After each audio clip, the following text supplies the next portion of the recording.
దేవుడు మనిషితో మాట్లాడడానికి లేదా తన వాక్కులు తెలియపరచడానికి చాలా దారులు ఆయన ఏర్పరిచాడు.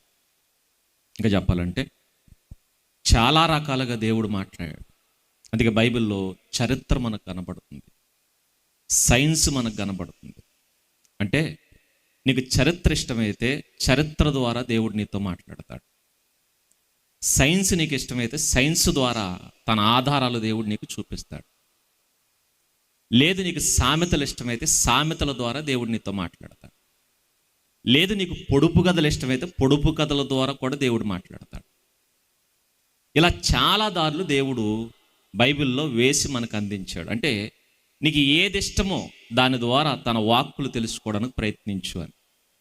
ఇక చాలా సులువైనది, తేలికైనది, అందరికీ అర్థమయ్యేది ఏంటంటే, ఇంకా చెప్పాలంటే చాలా కాలం పాటు ఉండిపోవాలంటే పాటల ద్వారా కూడా దేవుడు మాట్లాడతాడు. ఇంకా చెప్పాలంటే పెద్ద పెద్ద విషయాలు చిన్నగా ఒక పాట రాసి నేర్పిస్తారు. చిన్నపిల్లలకు సైతం చాలా విషయాలు దేని ద్వారా అర్థం చేయించడానికి ప్రయత్నిస్తారంటే పాట. అందుకే పిల్లలకి స్కూల్లో ప్రారంభ దశ ఏదైతుందో ఆ దశలో వాళ్ళకి చెప్పే పాఠాలు ఉండవు, మరేముంటాయంటే పాటలే ఉంటాయి. ఆ పాటల్లో కూడా చాలా బరువైన భావాలు రాసి నేర్పిస్తారు. అందుకే మనందరికీ పాటలు సునాయాసంగా అర్థమవుతుంటాయి. ఇంకా చెప్పాలంటే పుట్టిన దగ్గర నుంచి మనం జీవితం పాటతోనే ప్రారంభమవుతున్నట్టుగా అనిపిస్తుంది. ఏల పాట, జోల పాట, ఇలా చాలా పాటలు ఉన్నాయి. పాటల ద్వారా చాలా నేర్చుకుంటాం. దేవుడు కూడా పాటల ద్వారా కొన్ని విషయాలు చెప్పాడు. అందుకే బైబిల్ గ్రంథంలో పాటలకు సంబంధించి ఒక గ్రంథం ఉంది. ఏంటి ఆ గ్రంథం అంటే కీర్తనల గ్రంథం. సుమారు ఒక 150 కీర్తనలు. ఒక 150 కీర్తనలు దేవుడు ఏర్పరిచి మనందరికి అందించాడు. ఎందుకంటే ఈ పాటల ద్వారా మనతో దేవుడు మాట్లాడాలనుకున్నాడు. ఇంకా చెప్పాలంటే ఈ పాటల ద్వారా దేవుడు చాలా విషయాలు నేర్పించడానికి ప్రయత్నించాడు. ఎందుకంటే ఆ పాటలు చాలా కాలం ఉండిపోతాయి, చాలా కాలం. అది మీరు గమనించండి. చిన్నప్పుడు మనం నేర్చుకున్న పాటలు ఉంటాయి. బుర్రు పెట్ట తుర్రుమన్నది. ఎందుకంది? పడమటింట కాపురం చేయనంది. నెక్స్ట్, అత్తా తెచ్చిన కొత్త చీర కట్టానంది. మామ తెచ్చిన మల్లెపూలు ముడవనంది. నెక్స్ట్, మొగుడు చేత ముట్టుకాయలు. ఈ పాట ఎవరికి నేర్పించారు? పిల్లలకి. ఎందుకు నేర్పించారు? ఎందుకు నేర్పించారు? పిల్లలకి, చిన్న పిల్లలకి నేర్పించిన పాట. ఎందుకు ఈ పాట నేర్పించారంటే బంధాలకి, బంధుత్వాలకి ఎంత వాల్యూ ఇవ్వాలో ఆ పాట ద్వారా పిల్లలకు నేర్పిస్తారు. ఏంటది? బుర్రు పెట్టకట వాళ్ళ అమ్మ నాన్న సంబంధం చూశారట. ఏ సంబంధం? పడమటింట సంబంధం. ఆవిడకి అది నచ్చలేదట. ఎవరికి?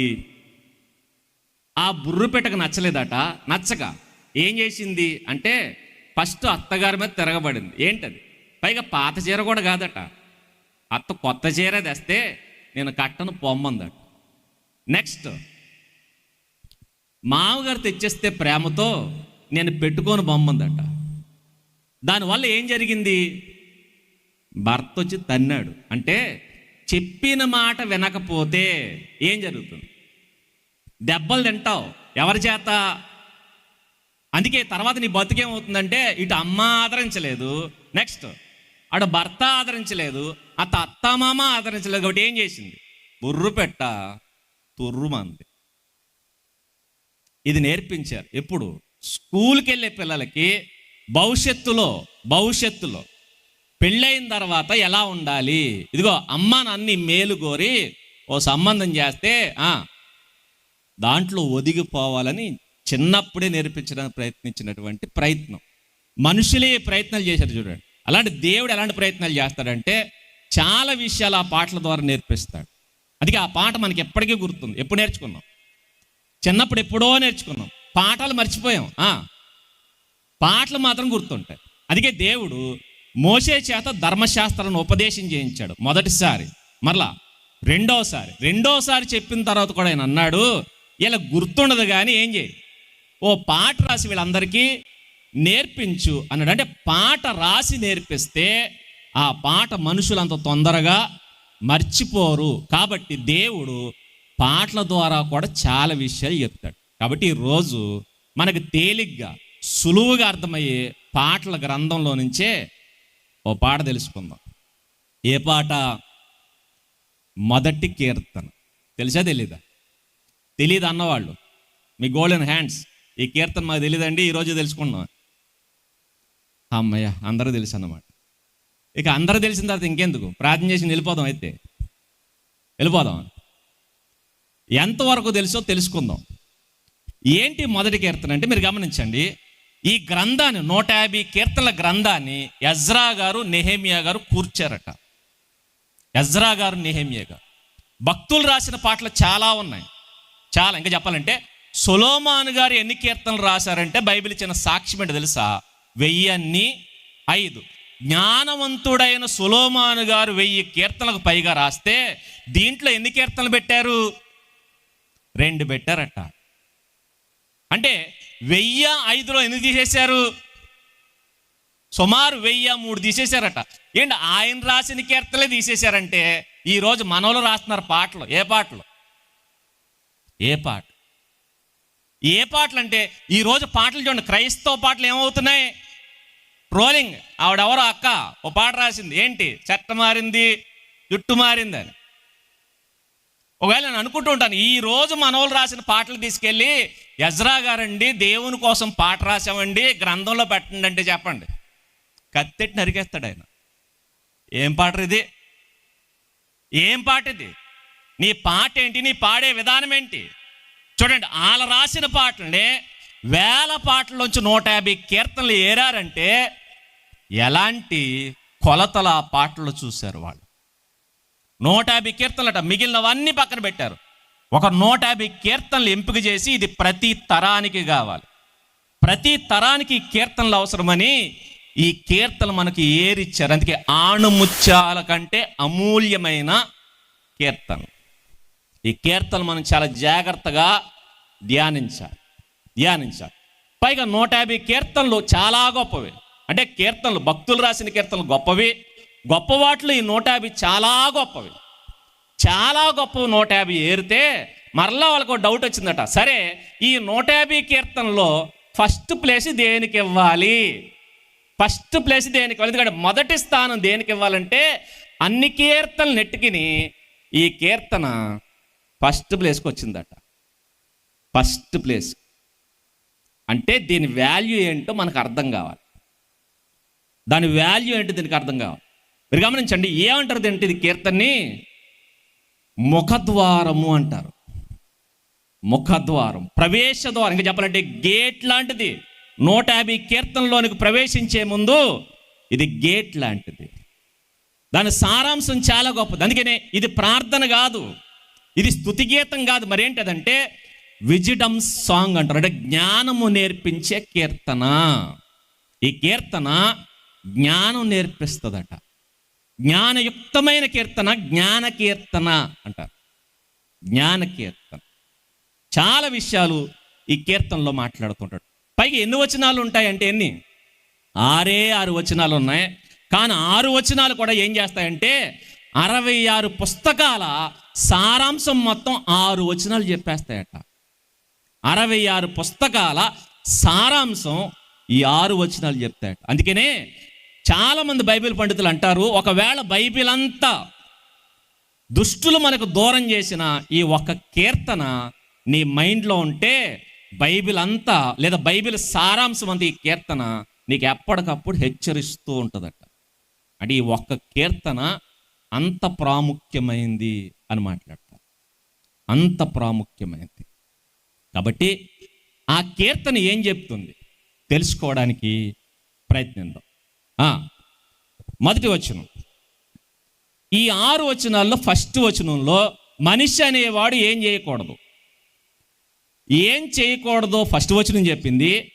ఏం చెయ్యాలో రెండవ వచనం చెప్తుంది. ఏం చేయకూడదో ఫస్ట్, ఏం చెయ్యాలో రెండవది. ఇంకా చెప్పాలంటే ఈ కీర్తన 2 గ్రూపులకు సంబంధించింది, 2 మార్గాలకు సంబంధించింది. మన వాళ్ళు టైటిల్ పెట్టారు, ఏంటది? మనలో ప్రతివాడు తనకిష్టమైన త్రోవ ఒకటి, ఒక వే ఏంటంటే మనకిష్టమైంది. రెండో త్రోవ ఏంటంటే దేవుడు ఏర్పరిచింది. దేవుడు ఏర్పరిచిన త్రోవ ఒకటి, మనుషులు ఏర్పరచుకున్న త్రోవ ఒకటి. ఈ రెండు మార్గాల గురించి ఈ కీర్తన చెప్తుంది.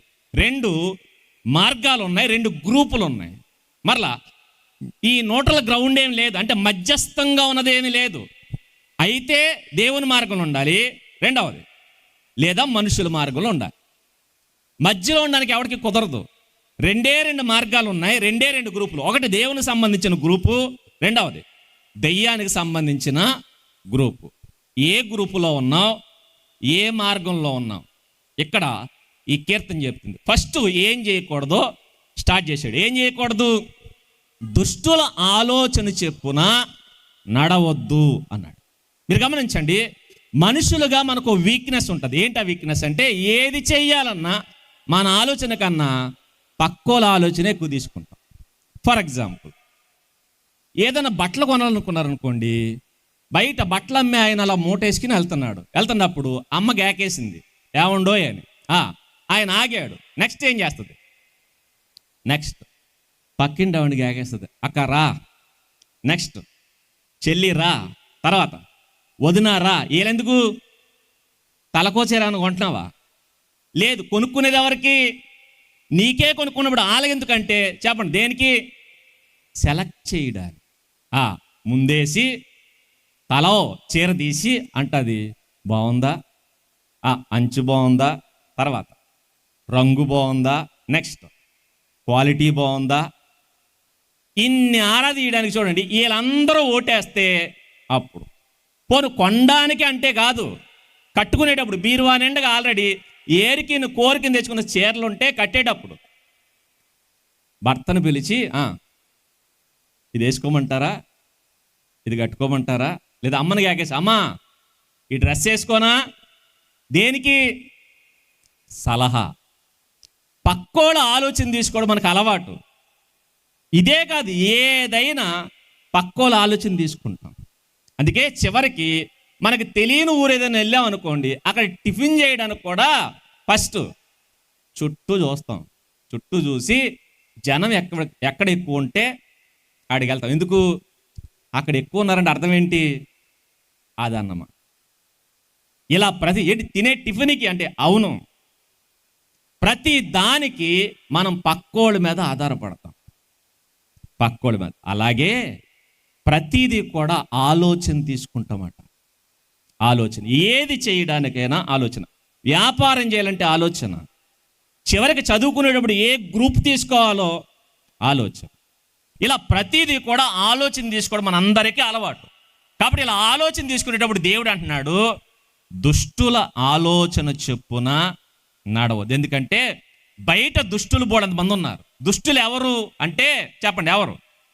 నీతిమంతుడు లేడు, ఒక్కడు లేడు. అందుకే మనుషుల ఆలోచనలన్నీ దుష్ట ఆలోచనలే. కాబట్టి మనుషుల ఆలోచనలు తీసుకోకూడదు. ఎందుకంటే మనిషి అనేవాడు మంచోడు కాడు. ఎందుకంటే మీరు గమనించండి, ఇలా ఆలోచన తీసుకునే అలవాటు మనకు ఉంది కాబట్టి ఆలోచన చెప్పేవాళ్ళు ఎక్కువైపోయారు, వద్దన్న వస్తారు. అందుకే చిన్నప్పుడు మన తాతల కాలంలో ఒక ఆలోచన చెప్పారు. ఏంటి ఆలోచన అంటే, చివరికి స్నానం చేయడానికి, తలకి, ఒంటికి, ఇవన్నీ ప్రతిదానికి ఆలోచనిస్తారు. ఎవరు వీళ్ళంటే అడ్వర్టైజ్మెంట్లు. మీరు గమనించండి, మన తాతల కాలంలో సబ్బు ఫేమస్. ఏంటది? Lifebuoy. ఎందుకు అంటే దిక్కుమాలను ఆలోచన ఇచ్చారు. ఏంటదంటే లైఫ్ బాయ్ ఎక్కడ ఉంటే ఆరోగ్యం అక్కడ. ఇప్పుడు చెప్పండి, మనం ఆరోగ్యవంతులు, మన తాతల ఆరోగ్యవంతుల? అలా ఆరోగ్యవంతులేగా. ఆరోగ్యవంతులకి ఆలోచన ఇచ్చాడు. ఏంటది? ఆరోగ్యవంతుడికి ఇచ్చాడు. ఏమని? ఇదిగో నీకు ఆరోగ్యం కావాలంటే ఇది వాడు. అది ఇటకరాయిలా ఉండేది, ఇటుకే. ఆ ఇటకరాయి అంత సొబ్బట్టుకి వెళ్ళి ఇలా ఫీలింగ్ ఏంటి తెలుసా? ఆల్రెడీ ఆరోగ్యవంతుడు. ఇప్పుడు ఈ ఆరోగ్యవంతుడు ఫస్ట్ కాళ్ళకు తీసుకెళ్ళి గేదెలను కడిగితే నెక్స్ట్ ఈ సొబ్బటికి నేను అడిగేసేవారు. కడుగుతున్నంత సేపు వాళ్ళ ఫీలింగ్ ఏంటి తెలుసా? నాకేమొచ్చింది? ఆరోగ్యం వచ్చింది. ఆరోగ్యం. ఇప్పుడు గమనించండి, ఈ మధ్యకాలంలో దాని గురించి చెప్పిన మాట ఏంటి తెలుసా? లైవ్ ఆట విదేశాల్లో మనుషులకు వాడరట, మరి దేనికి వాడతారు? కుక్కలకు వాడతారట. కుక్కలకు వాడే సబ్బుని ఎవరి చేత వాడించాడు వీడు? మన తాతల చేత వాడించాడు. అంటే మన తాతల్ని ఏం చేశాడు వీడు? కుక్కల్ని చేశాడు వీడు. కుక్కలు అలా ఉంటుంది. అందుకనే మన కాలంలో సబ్బు ఫేమస్. మన కాలం కదకుండా మన అమ్మల కాలంలో ఏంటది? సంతూర్. ఎందుకంటే ఒకడు దిక్కుమాలిన ఆలోచన ఇచ్చాడు. ఏంటి ఆలోచన? ఆడు అలా తిరుగుతుంటాడు పార్కులో, ఈవిడ గెంతుతూ ఉంటుంది. చూసి బా ఏమందాం అని దగ్గరకు వచ్చి, మేడం మీరు ఏ కాలేజ్ అని అడుగుతారు. వెంటనే ఆవిడ కాలేజా నేనా అంటది. ఇలాగ మమ్మీ అని ఒక ఆవిడ ఎంటర్ అవుద్ది. వెంటనే షాక్. ఏంటి మమ్మీయా అనగానే మన వాళ్ళందరికి డింగిని వెలిగింది. అంటే అర్థం ఏంటి? నేను మమ్మీనైనా మమ్మీలా కనబడకూడదంటే చెప్పండి, ఈ సంతూరు వాడాలని చెప్పి ఆ సబ్బును అమ్మాయిలు కదట ఎక్కువ వాడింది. మరి ఎవరు?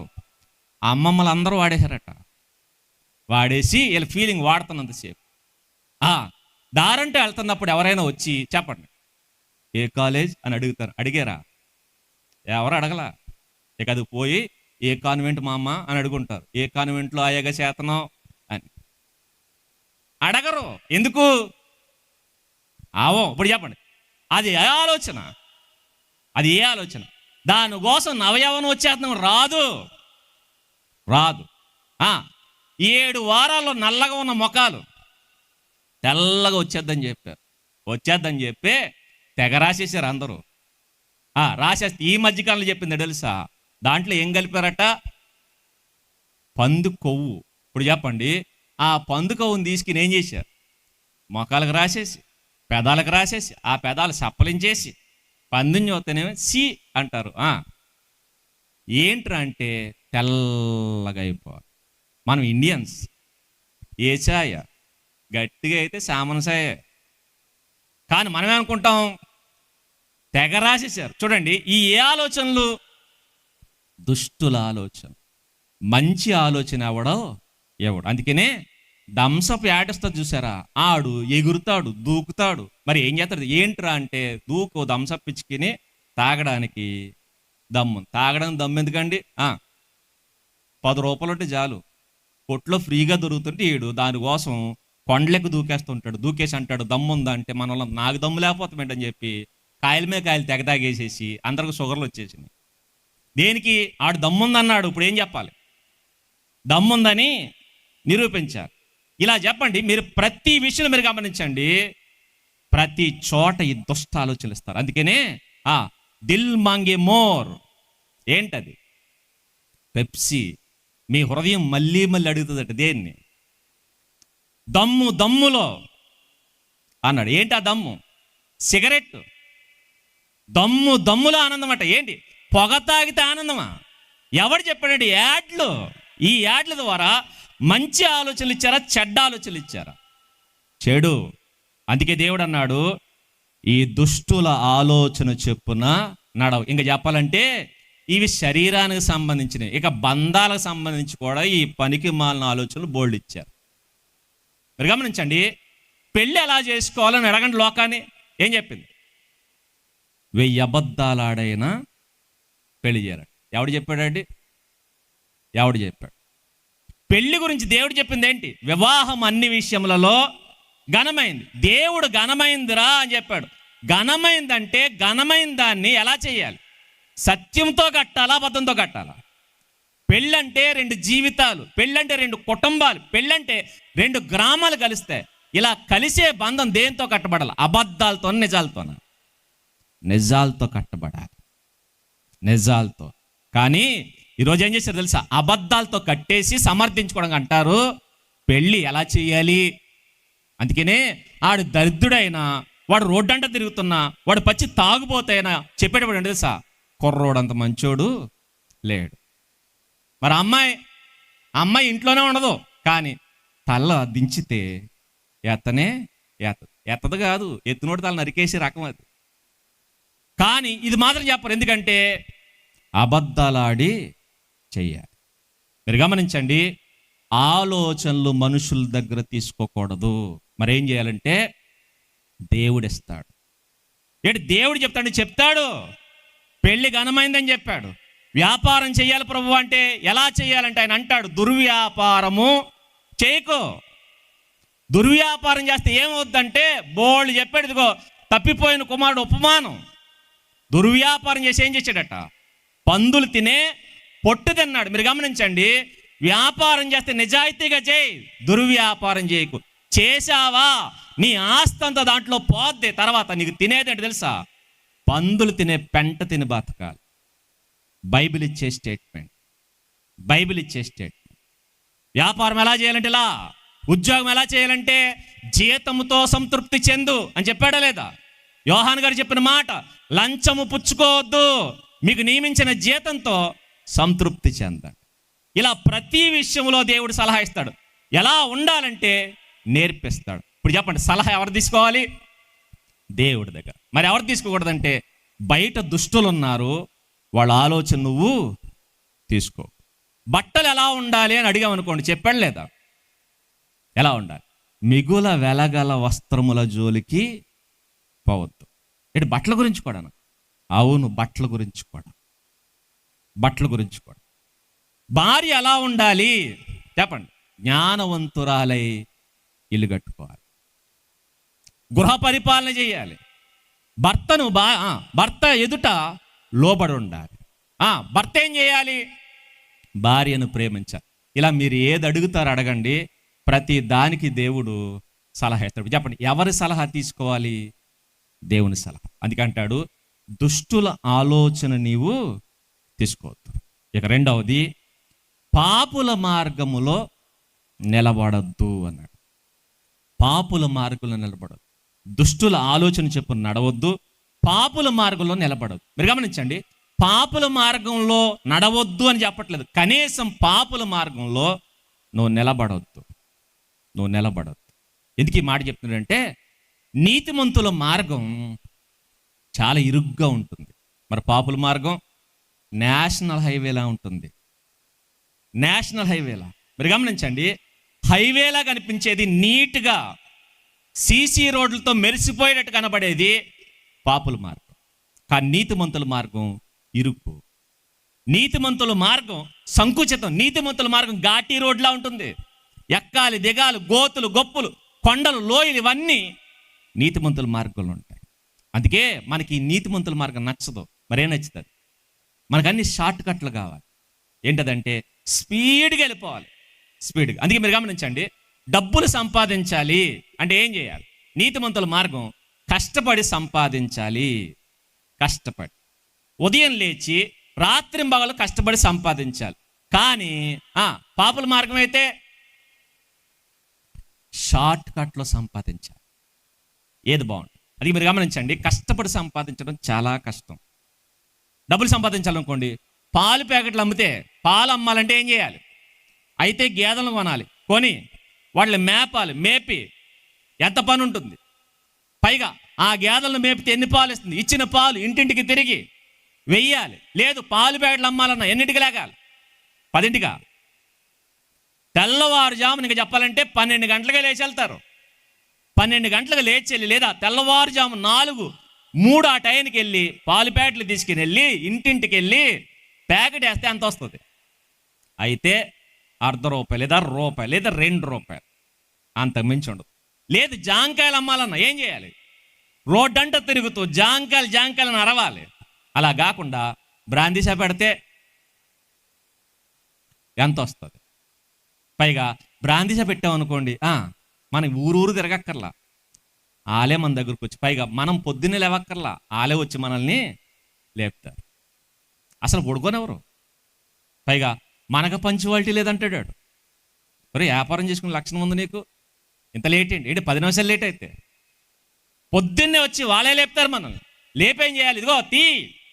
పైగా కలకల్లాడిపోతుంది. మీరు అది మీరు గమనించండి, బ్రాందీ షాప్ ఎక్కడుంటే అక్కడ రోడ్లు కూడా కలకల్లాడిపోతున్నాయి, ట్రాఫిక్ జామ్ అక్కడ. మరి పైగా ఆ టైంలో మనం కానీ హార్న్ కూడా కొట్టకూడదు, కొడితే కోపం వస్తుంది వాడికి. దారంట, పైగా దారులు అడ్డంగా నిలబడినా హార్న్ కొట్టిన కోపం వస్తుంది. ఎందుకంటే, ఎందుకు కొడుతున్నావు? మేము దేని మీద వచ్చాం? మేము సీరియస్ పని మీద వచ్చాం. నువ్వు వాగు. వా చూడండి, కిలకిల్లాడిపోతుంటాయి, కిటకిటలాడిపోతుంటాయి. ఏంటయ్యి? Brandy shop. అన్ని సీజన్లోనూ బిజినెస్ ఉండదు, దానికి అన్ని సీజన్ ఉండదు. మనుషులు చచ్చిపోయినా తాగేస్తారు, పెళ్ళిళ్ళైనా తాగేస్తారు, ఎండ ఎక్కువ కాసినా తాగేస్తారు, చలి ఎక్కువ పెట్టినా తాగేస్తారు, ప్రతి దానికి తాగేయడమే. అది 24 hours 24/365 days బిజినెస్ ఉండేది ఏంటి? Brandy shop. ఇప్పుడు చెప్పండి, ఏది ఈజీగా ఉంది, దేంట్లో డబ్బులు వస్తాయి? ఈ అమ్మితే పొద్దున్న సాయంత్రం దాకా అమ్మిన 1000 రూపాయలు రావు. మరి అది అమ్మితే సాయంత్రానికి లక్షల లాభం వస్తుంది. అందుకనే కోట్లు పెట్టుకుంటున్నారట. ఏంటి? బ్రాందీ షాపులు. ఇప్పుడు చెప్పండి, ఏ వ్యాపారం చేయాలి? ఏ వ్యాపారం? అది పాపుల మార్గం. ఇదైనా పొద్దున్న సాయంత్రం దాకా అమ్మాలి. అదే గంజాయి అనుకోండి, పొద్దున కాదు, రాత్రిపూట ఏదో చెట్టు కింద నిలబడితే అందరూ వచ్చి సీక్రెట్గా, మళ్ళీ పైగా ఇక్కడ బేరాలు ఉండవు, రేట్లు ఉండవు, జోబులు ఎంత ఉంటా అంత ఇచ్చి ఈజీగా కోట్లు సంపాదించు. ఇప్పుడు చెప్పండి, ఏది ఈజీగా ఉందంటే పాపుల మార్గం ఈజీగా ఉంటుంది. అందుకే మన వాళ్ళందరికీ ఈ మధ్యకాలంలో ఏర్పడింది తెలుసా? ఈజీ వే, సంపాదించడానికి ఈజీ. అందుకే ఈరోజు పిల్లలు మీరు గమనించండి, కష్టపడడం ఇష్టం లేదు వాళ్ళకి. కష్టపడి చదవడం ఇష్టం లేదు, కష్టపడి ఉద్యోగం చేయడం ఇష్టం లేదు, కష్టపడి పని చేయడం ఇష్టం లేదు. మరి ఏం చేయాలంటే కోట్లు కావాలి. ఎలా? Easy way. ఏంటి ఈజీ వే అంటే, అయితే ఏం చేద్దాం? దొంగతనాలు చేద్దాం, లేకపోతే ఏం చేద్దాం? బెట్టింగ్లు ఆడదాం. మీరు గమనించండి, ఈరోజు యువత బెట్టింగ్లకి కాసి లైఫ్లు మొత్తం నాశనం చేసుకుంటున్నారు. ఎందుకు రా కాస్తున్నాం అంటే, రూపాయికి ఎంత వస్తుందట? రూపాయికి 10 వస్తుంది. రూపాయికి 10 ఒక్కసారి తగిలిందా లైఫ్ సెట్ అంతే. ఏంటి? 10-15 ఏళ్ళు ఉన్న పిల్లలు, 10-15 ఏళ్ళు ఉన్న పిల్లలు బెట్టింగ్ ఆడి ఒకడు 9 లక్షలు అప్పు అయిపోయి తీర్చలేక ఆత్మహత్య చేసి చచ్చిపోయి 11 సంవత్సరాలకి, 11 సంవత్సరాల పిల్లవాడికి 9 లక్షలు అప్పట. ఏంటంటే వాళ్ళ అమ్మ బయటికి వెళ్ళింది వీడి కోసం కష్టపడ్డానికి. ఆవిడ అక్కడికి వెళ్ళి పాచి పనులు చేసి పొద్దున్నే తెల్లవారుజామున లేచి అక్కడ పాచి పనులు చేసి సంపాదించి పంపిస్తుంటే అమ్మ పంపినవన్నీ తగలేసింది పోగా అప్పులు చేసి ఏం చేశాడు తెలుసా? బెట్టింగ్ ఆడితే వాళ్ళు అడుగుతున్నారని చెప్పి ఏం చేయాలో తెలియక అక్కడికి ఒకసారి అమ్మకు చెప్తే అమ్మ 4 లక్షలు అప్పు చేసిందట, అప్పు తీర్చిందట. తీర్చి ఇక ఎల్లక నాన్న దాంట్లో కంటే మళ్ళా చేశాడట. మళ్ళా చేసి ఈసారి 9 లక్షలు చేశాడు. ఇక అమ్మని అడిగితే బాగోదని చెప్పండి, చచ్చిపోయాడు. ఇది ఏ మార్గం? ఇది పాపుల మార్గం. అందుకనే నేను చూస్తున్నాను అనుకో, పేకాడేవాడి పక్కన నిలబడి నువ్వు చూడొద్దు. ఎందుకు?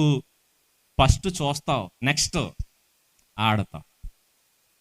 మనం ఏమనుకుంటామంటే, నేను ఫస్ట్ చూస్తున్నాను అనుకుంటాం అంతే. చూడొద్దు. తాడి చెట్టు కింద నిలబడి ఏమన్నారు? పాలు కూడా తాగొద్దు అన్నారు. ఎందుకో? లోకం నమ్మదు. ఫస్ట్ నువ్వు పాలు తాగినది పాలనరు, అది కళ్ళనే అంటారు. ప్లేస్ మంచిది కదా, అక్కడ నువ్వు నిలబడకూడదు, బయటికి రా. కొన్ని ప్లేసుల్లో మనం ఉండకూడదు. ఇది పాపులు తిరిగే మార్గం అంటే అక్కడ నువ్వు ఉండకూడదు. సొలొమోను తన కిటికీలోని చూశాడట, బుద్ధి లేని పడుచువాడు ఎక్కడ తిరుగుతున్నాడు? అది పాపుల మార్గం, పాపులు నివసించే చోటైతే అక్కడ నీ పనేంటి? దేవుడు అన్నాడు, అలాంటి చోట నువ్వు నిలబడద్దు. ఒకవేళ ఆ దారంట నువ్వు నడవాలనుకుంటే, నీకు ఓపుకుంటే వేరే దారంట తిరిగిరా. ఆ దారిలో నువ్వు నడవద్దు, ఆ దారిలో నువ్వు నిలబడొద్దు, ఆ దారి వంక నువ్వు చూడొద్దు. ఎందుకంటే అది పాపుల మార్గం, నిన్ను ఆకర్షిస్తుంది, నిన్ను నాశనం చేస్తుంది. ఆ చోటుకు కూడా నీవు వెళ్ళొద్దు అన్నాడు. ఆ చోటుకు కూడా వెళ్ళొద్దు. అందుకనే పాపుల మార్గములో నిలబడొద్దు. నెక్స్ట్, అపహాస్కులు కూర్చుండు చోట కూర్చో. మీరు గమనించండి, ఫస్ట్ దుష్టుడు, రెండవది పాపి, మూడవది అపహాస్యం. ఎందుకు చెప్తున్నారు తెలుసా? ఫస్ట్ స్టేజీ దుష్టత్వం, సెకండ్ స్టేజీ పాపం, థర్డ్ స్టేజీ అపహాస్యం. పాపములో లాస్ట్ స్టేజ్ తెలుసా? అపహాస్యం. క్యాన్సర్కైనా 4 స్టేజీలు ఉంటాయి. క్యాన్సర్ కూడా మొదటి స్టేజ్ పెద్ద ప్రమాదమేం కాదు, బతికిస్తారు. సెకండ్ స్టేజ్ కూడా పెద్ద ప్రమాదమేం కాదు, బతికిస్తారు. కానీ థర్డ్ స్టేజ్కి వస్తే చెప్పలేమంట. ఫోర్త్ స్టేజ్ అయితే ఇక ఖచ్చితంగా లాభం. ఆ లాభం లేదు, ఇక చావే. టైం చెప్తారు, ఎంత సంవత్సరంన్నర అంతే, అయిపోయింది. ఇక క్యాన్సర్కైనా 4వ స్టేజ్ ఉంది. కానీ మనిషి ఫస్ట్ దుష్టుడు ఆలోచన చెప్పున నడుస్తాడు, సెకండ్ ఆలోచన చెప్పున నడిచి పాపిగా మారతాడు. నెక్స్ట్ పాపి పరిపక్వం చెంది అపహాస్యుడు అవుతాడు. ఇంకా చెప్పాలంటే దేవుడు దుష్టుణ్ణి క్షమిస్తాడు, నెక్స్ట్ పాపిని క్షమిస్తాడు. వాడికి అవకాశం ఉంది, పశ్చాత్తాపడితే దుష్టుడికే అవకాశం ఉంది, పాపికి అవకాశం ఉంది. అపహాస్యుడికి మాత్రం అవకాశం లేదు. దుష్టుణ్ణి గర్దిస్తే సరిదేసుకుంటాడు, పాపిని గర్దిస్తే సరి చేసుకుంటాడు. అంటే వీళ్ళని పశ్చాత్తాపడే లక్షణం వీళ్ళకు ఉండదు. కానీ దేవుడు అన్నాడు అపహాసుకుని గర్దించొద్దు అన్నాడు. ఎందుకంటే గర్దిస్తే ఏం చేస్తాడట, ఆడు తిరగబడతాడాడు. అపహాసుకుని నువ్వు గర్దించొద్దు, అపహాసుకుని నువ్వేం అనొద్దు, ఎందుకంటే వాడికి బుద్ధి చెప్తే నచ్చదాడికి. ఆడు అపహాసుకుడాడు. అపహాసుకుడు అంటే దేవుడికి అసహ్యం. అందుకే మనం ఈ స్టేజ్కి మాత్రం అస్సలు వెళ్ళకూడదు.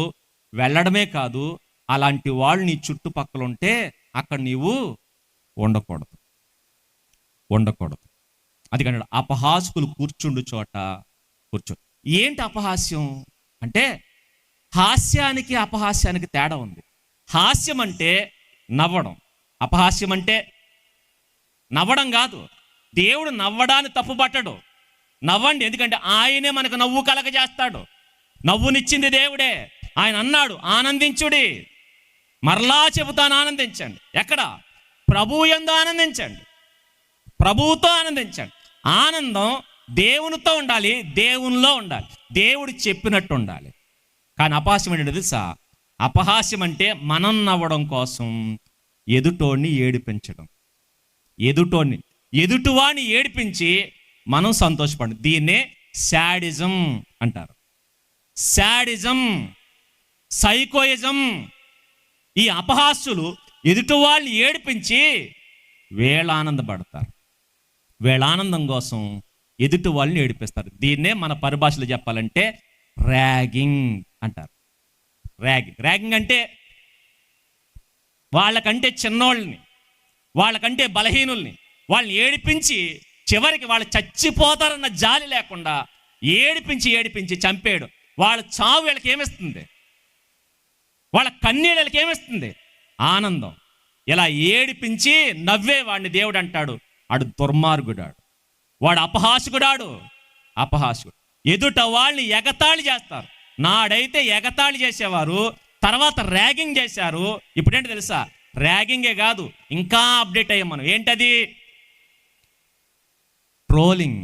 సోషల్ మీడియా వచ్చిన తర్వాత ట్రోలింగ్ అట. నెక్స్ట్ ట్రోలింగే కాదు, రోస్టింగ్. ఈ మధ్యకాలం మనం వింటున్న పదాలు. ఒకనాడు ఎగతాళి, ఎటకారం కూడా పర్వాలేదు, ఎగతాళి చేసేవారు. నెక్స్ట్ ర్యాగింగ్ చేసేవారు. తర్వాత ఇప్పుడు ట్రోలింగ్ చేస్తున్నారు. మీరు గమనించండి. పాపం వాడు ఎవరికో గత ప్రభుత్వంలో ఇల్లేదో వచ్చిందని సంతోషంతో కెమెరా ముందుకు వచ్చి నాకు ఆయన వల్ల మేలు కలిగిందని చెప్తే ఏం చేశారు తెలుసా? ఆవిడ భయంకరంగా ట్రోల్ చేస్తే ఏమైపోయింది? ఆవిడ ఆత్మహత్య చేసుకుని చచ్చిపోయింది. ఆత్మహత్య. ఎవరు చంపేశారు? ఈ అపహాస్యకులు. ఇవి ఎక్కువైపోయినాయి ఈరోజు. ఇంకా చెప్పాలంటే నేను చేయట్లేదు అనుకుంటావేమో, నువ్వు చూస్తున్నావు కదా, చూడడము తప్పే, చూడడం కాదు షేర్ చేయడం కూడా తప్పే. అలాంటి వాళ్ళని లైక్ చేసేవాళ్ళు ఉన్నారు, షేర్ చేసేవాళ్ళు ఉన్నారు, కామెంట్ చేసేవాళ్ళు ఉన్నారు. వాళ్ళతో నువ్వు పాలు పంచుకోవద్దు, ఎందుకంటే వాడు అపహాస్యకుడు అంటే దేవుడికి విపరీతమైన కోపం. వీళ్ళకి పెద్ద చిన్న లేదు, పెద్దలు మొదలుకొని చిన్నవాళ్ళ వరకు ప్రతి వాడిని వీడు ట్రోల్ చేస్తాడు, వీడు ర్యాగింగ్ చేస్తాడు. అందుకే మీరు గమనించండి, ఈరోజు కనీసం మూతు మీద మేసం రాకపోయినా ప్రధానమంత్రుల మీద జోకులు, నెక్స్ట్ ముఖ్యమంత్రుల మీద జోకులు, ఎమ్మెల్యేల మీద ఏంటి నువ్వెంత, నీ బతుకెంత, ఎవరిని అంటున్నావు? వాళ్ళు ఏదో ఒకటి సాధించారు. కనీసం రాజుల్ని, అధికారుల్ని గౌరవించాలన్న జ్ఞానం కూడా లేకుండా వీళ్ళు ఇష్టానుసారంగా ప్రవర్తిస్తున్నారంటే వీళ్ళు ఎవరు? వీళ్ళ అపహాస్యకులు. ఇలాంటి వాళ్ళు తెలుసా, ఫస్ట్ తనకంటే చిన్నవాడిని మొదలు పెడతాడు, తర్వాత తనలాంటి వాడిని మొదలు పెడతాడు, తర్వాత తనకన్నా పైవాడిని మొదలు పెడతాడు, చివరికి దేవుణ్ణి కూడా ఎగతాళి చేస్తారు. ఈరోజు మీరు గమనించండి, ఫేస్బుక్లో యూట్యూబ్లో ఎగతాళి చేసేది ఎవరిని? మనుషులు అయిపోయారు. ఎక్కడికి? ఈరోజు క్రీస్తును అవమానిస్తున్నారు, ఎగతాళి చేస్తున్నారు, అపహాస్యం చేస్తున్నారు. ఎలాగో తెలుసా? ఎంత భయంకరంగా చేస్తున్నారు చూడండి. ఇలా మనుషుల దగ్గర నుంచి దేవుని దగ్గరికి వెళ్ళిపోతారు.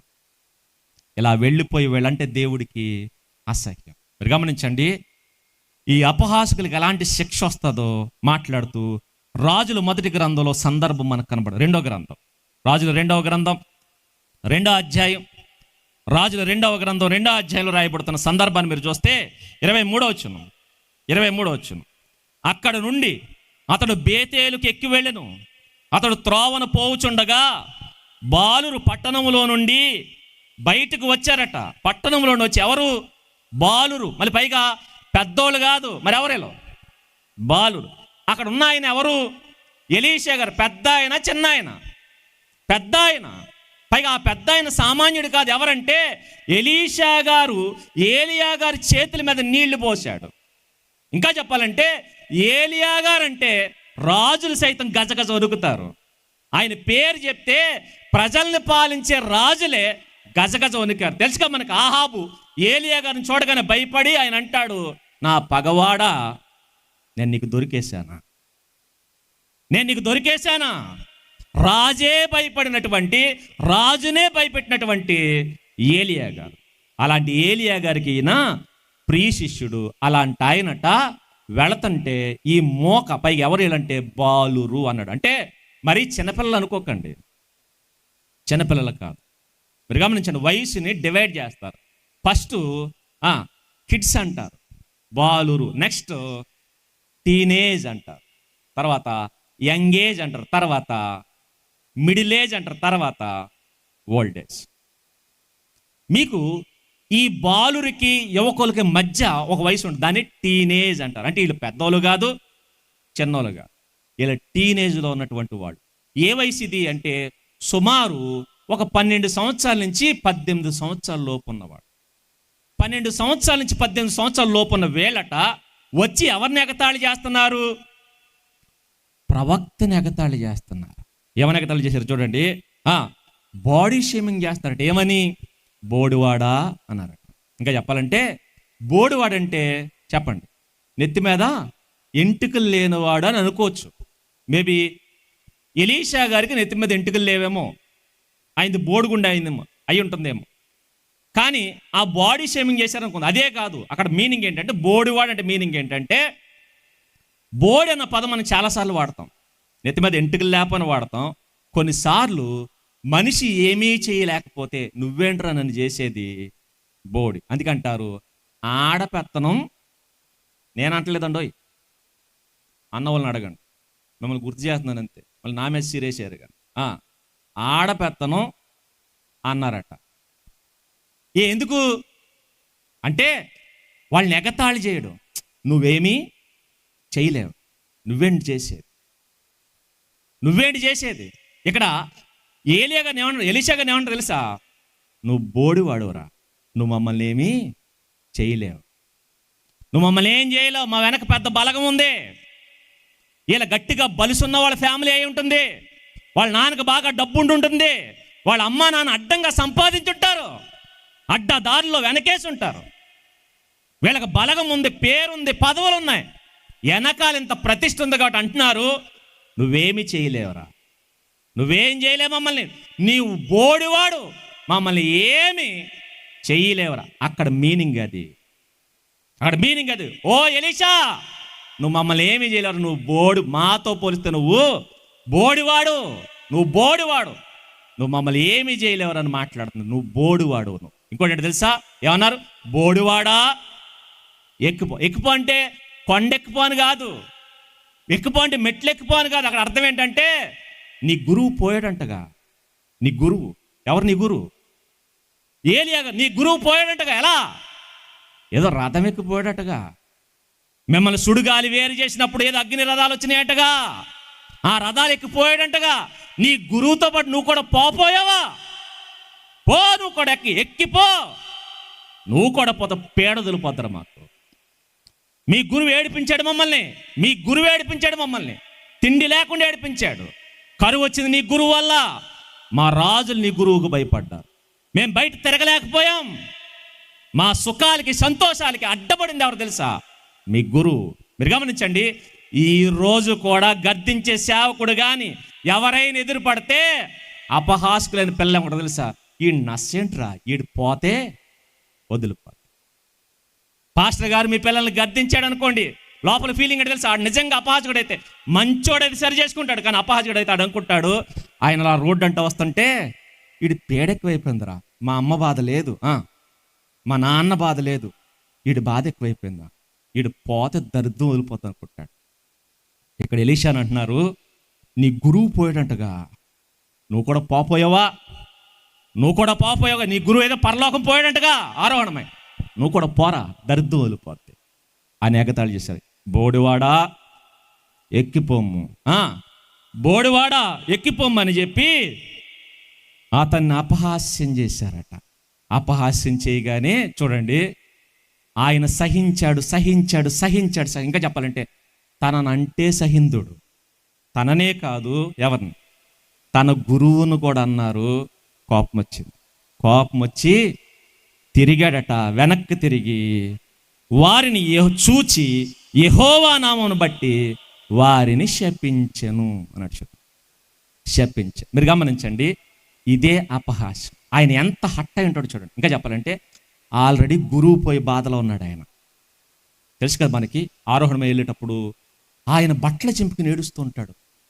నా ఏలినవాడా ఇశ్రాయేలులకు రథము రౌతులు నువ్వేనయ్యా, నువ్వు వెళ్ళిపోతే ఎలా? అందరూ విడిచిపెట్టిన ఎలీషా గారు కూడా ఉండి ఆయన ప్రాధేయపడి, నువ్వు వెళ్తే నేను ఒప్పుకోను అంటే ఎంత ప్రేమ ఉంది చూడండి. అంత ప్రేమ ఆయన మీద కురిపించి ఆయన వెళ్ళిపోతే బాధపడుతుంటే వీడు వచ్చి అంటాడు, పోయాడంటగా.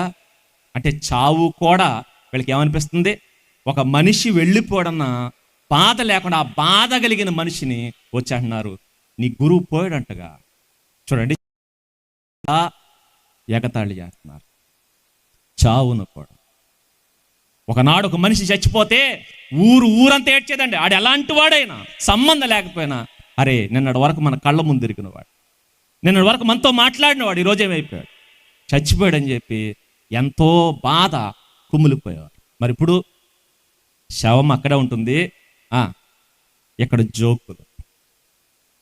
జోకులు లేదు. పెద్దోళ్ళు ఉన్నారు, ముసలోళ్ళు, ఈ పనికి మళ్ళీ పోతే బాగుండు అనుకున్నాడు. పైగా అమ్మమ్మ, నానమ్మ, తాతయ్య వాళ్ళ కళ్ళ ముందు పెట్టుకుని అనుకున్నారు, వీళ్ళు ఉంటే బాగుండు కాదు, ఈ ముసలిది పోతే దరిద్రం వదిలిపోతారు. ఎలా ఉన్నారు మీరు?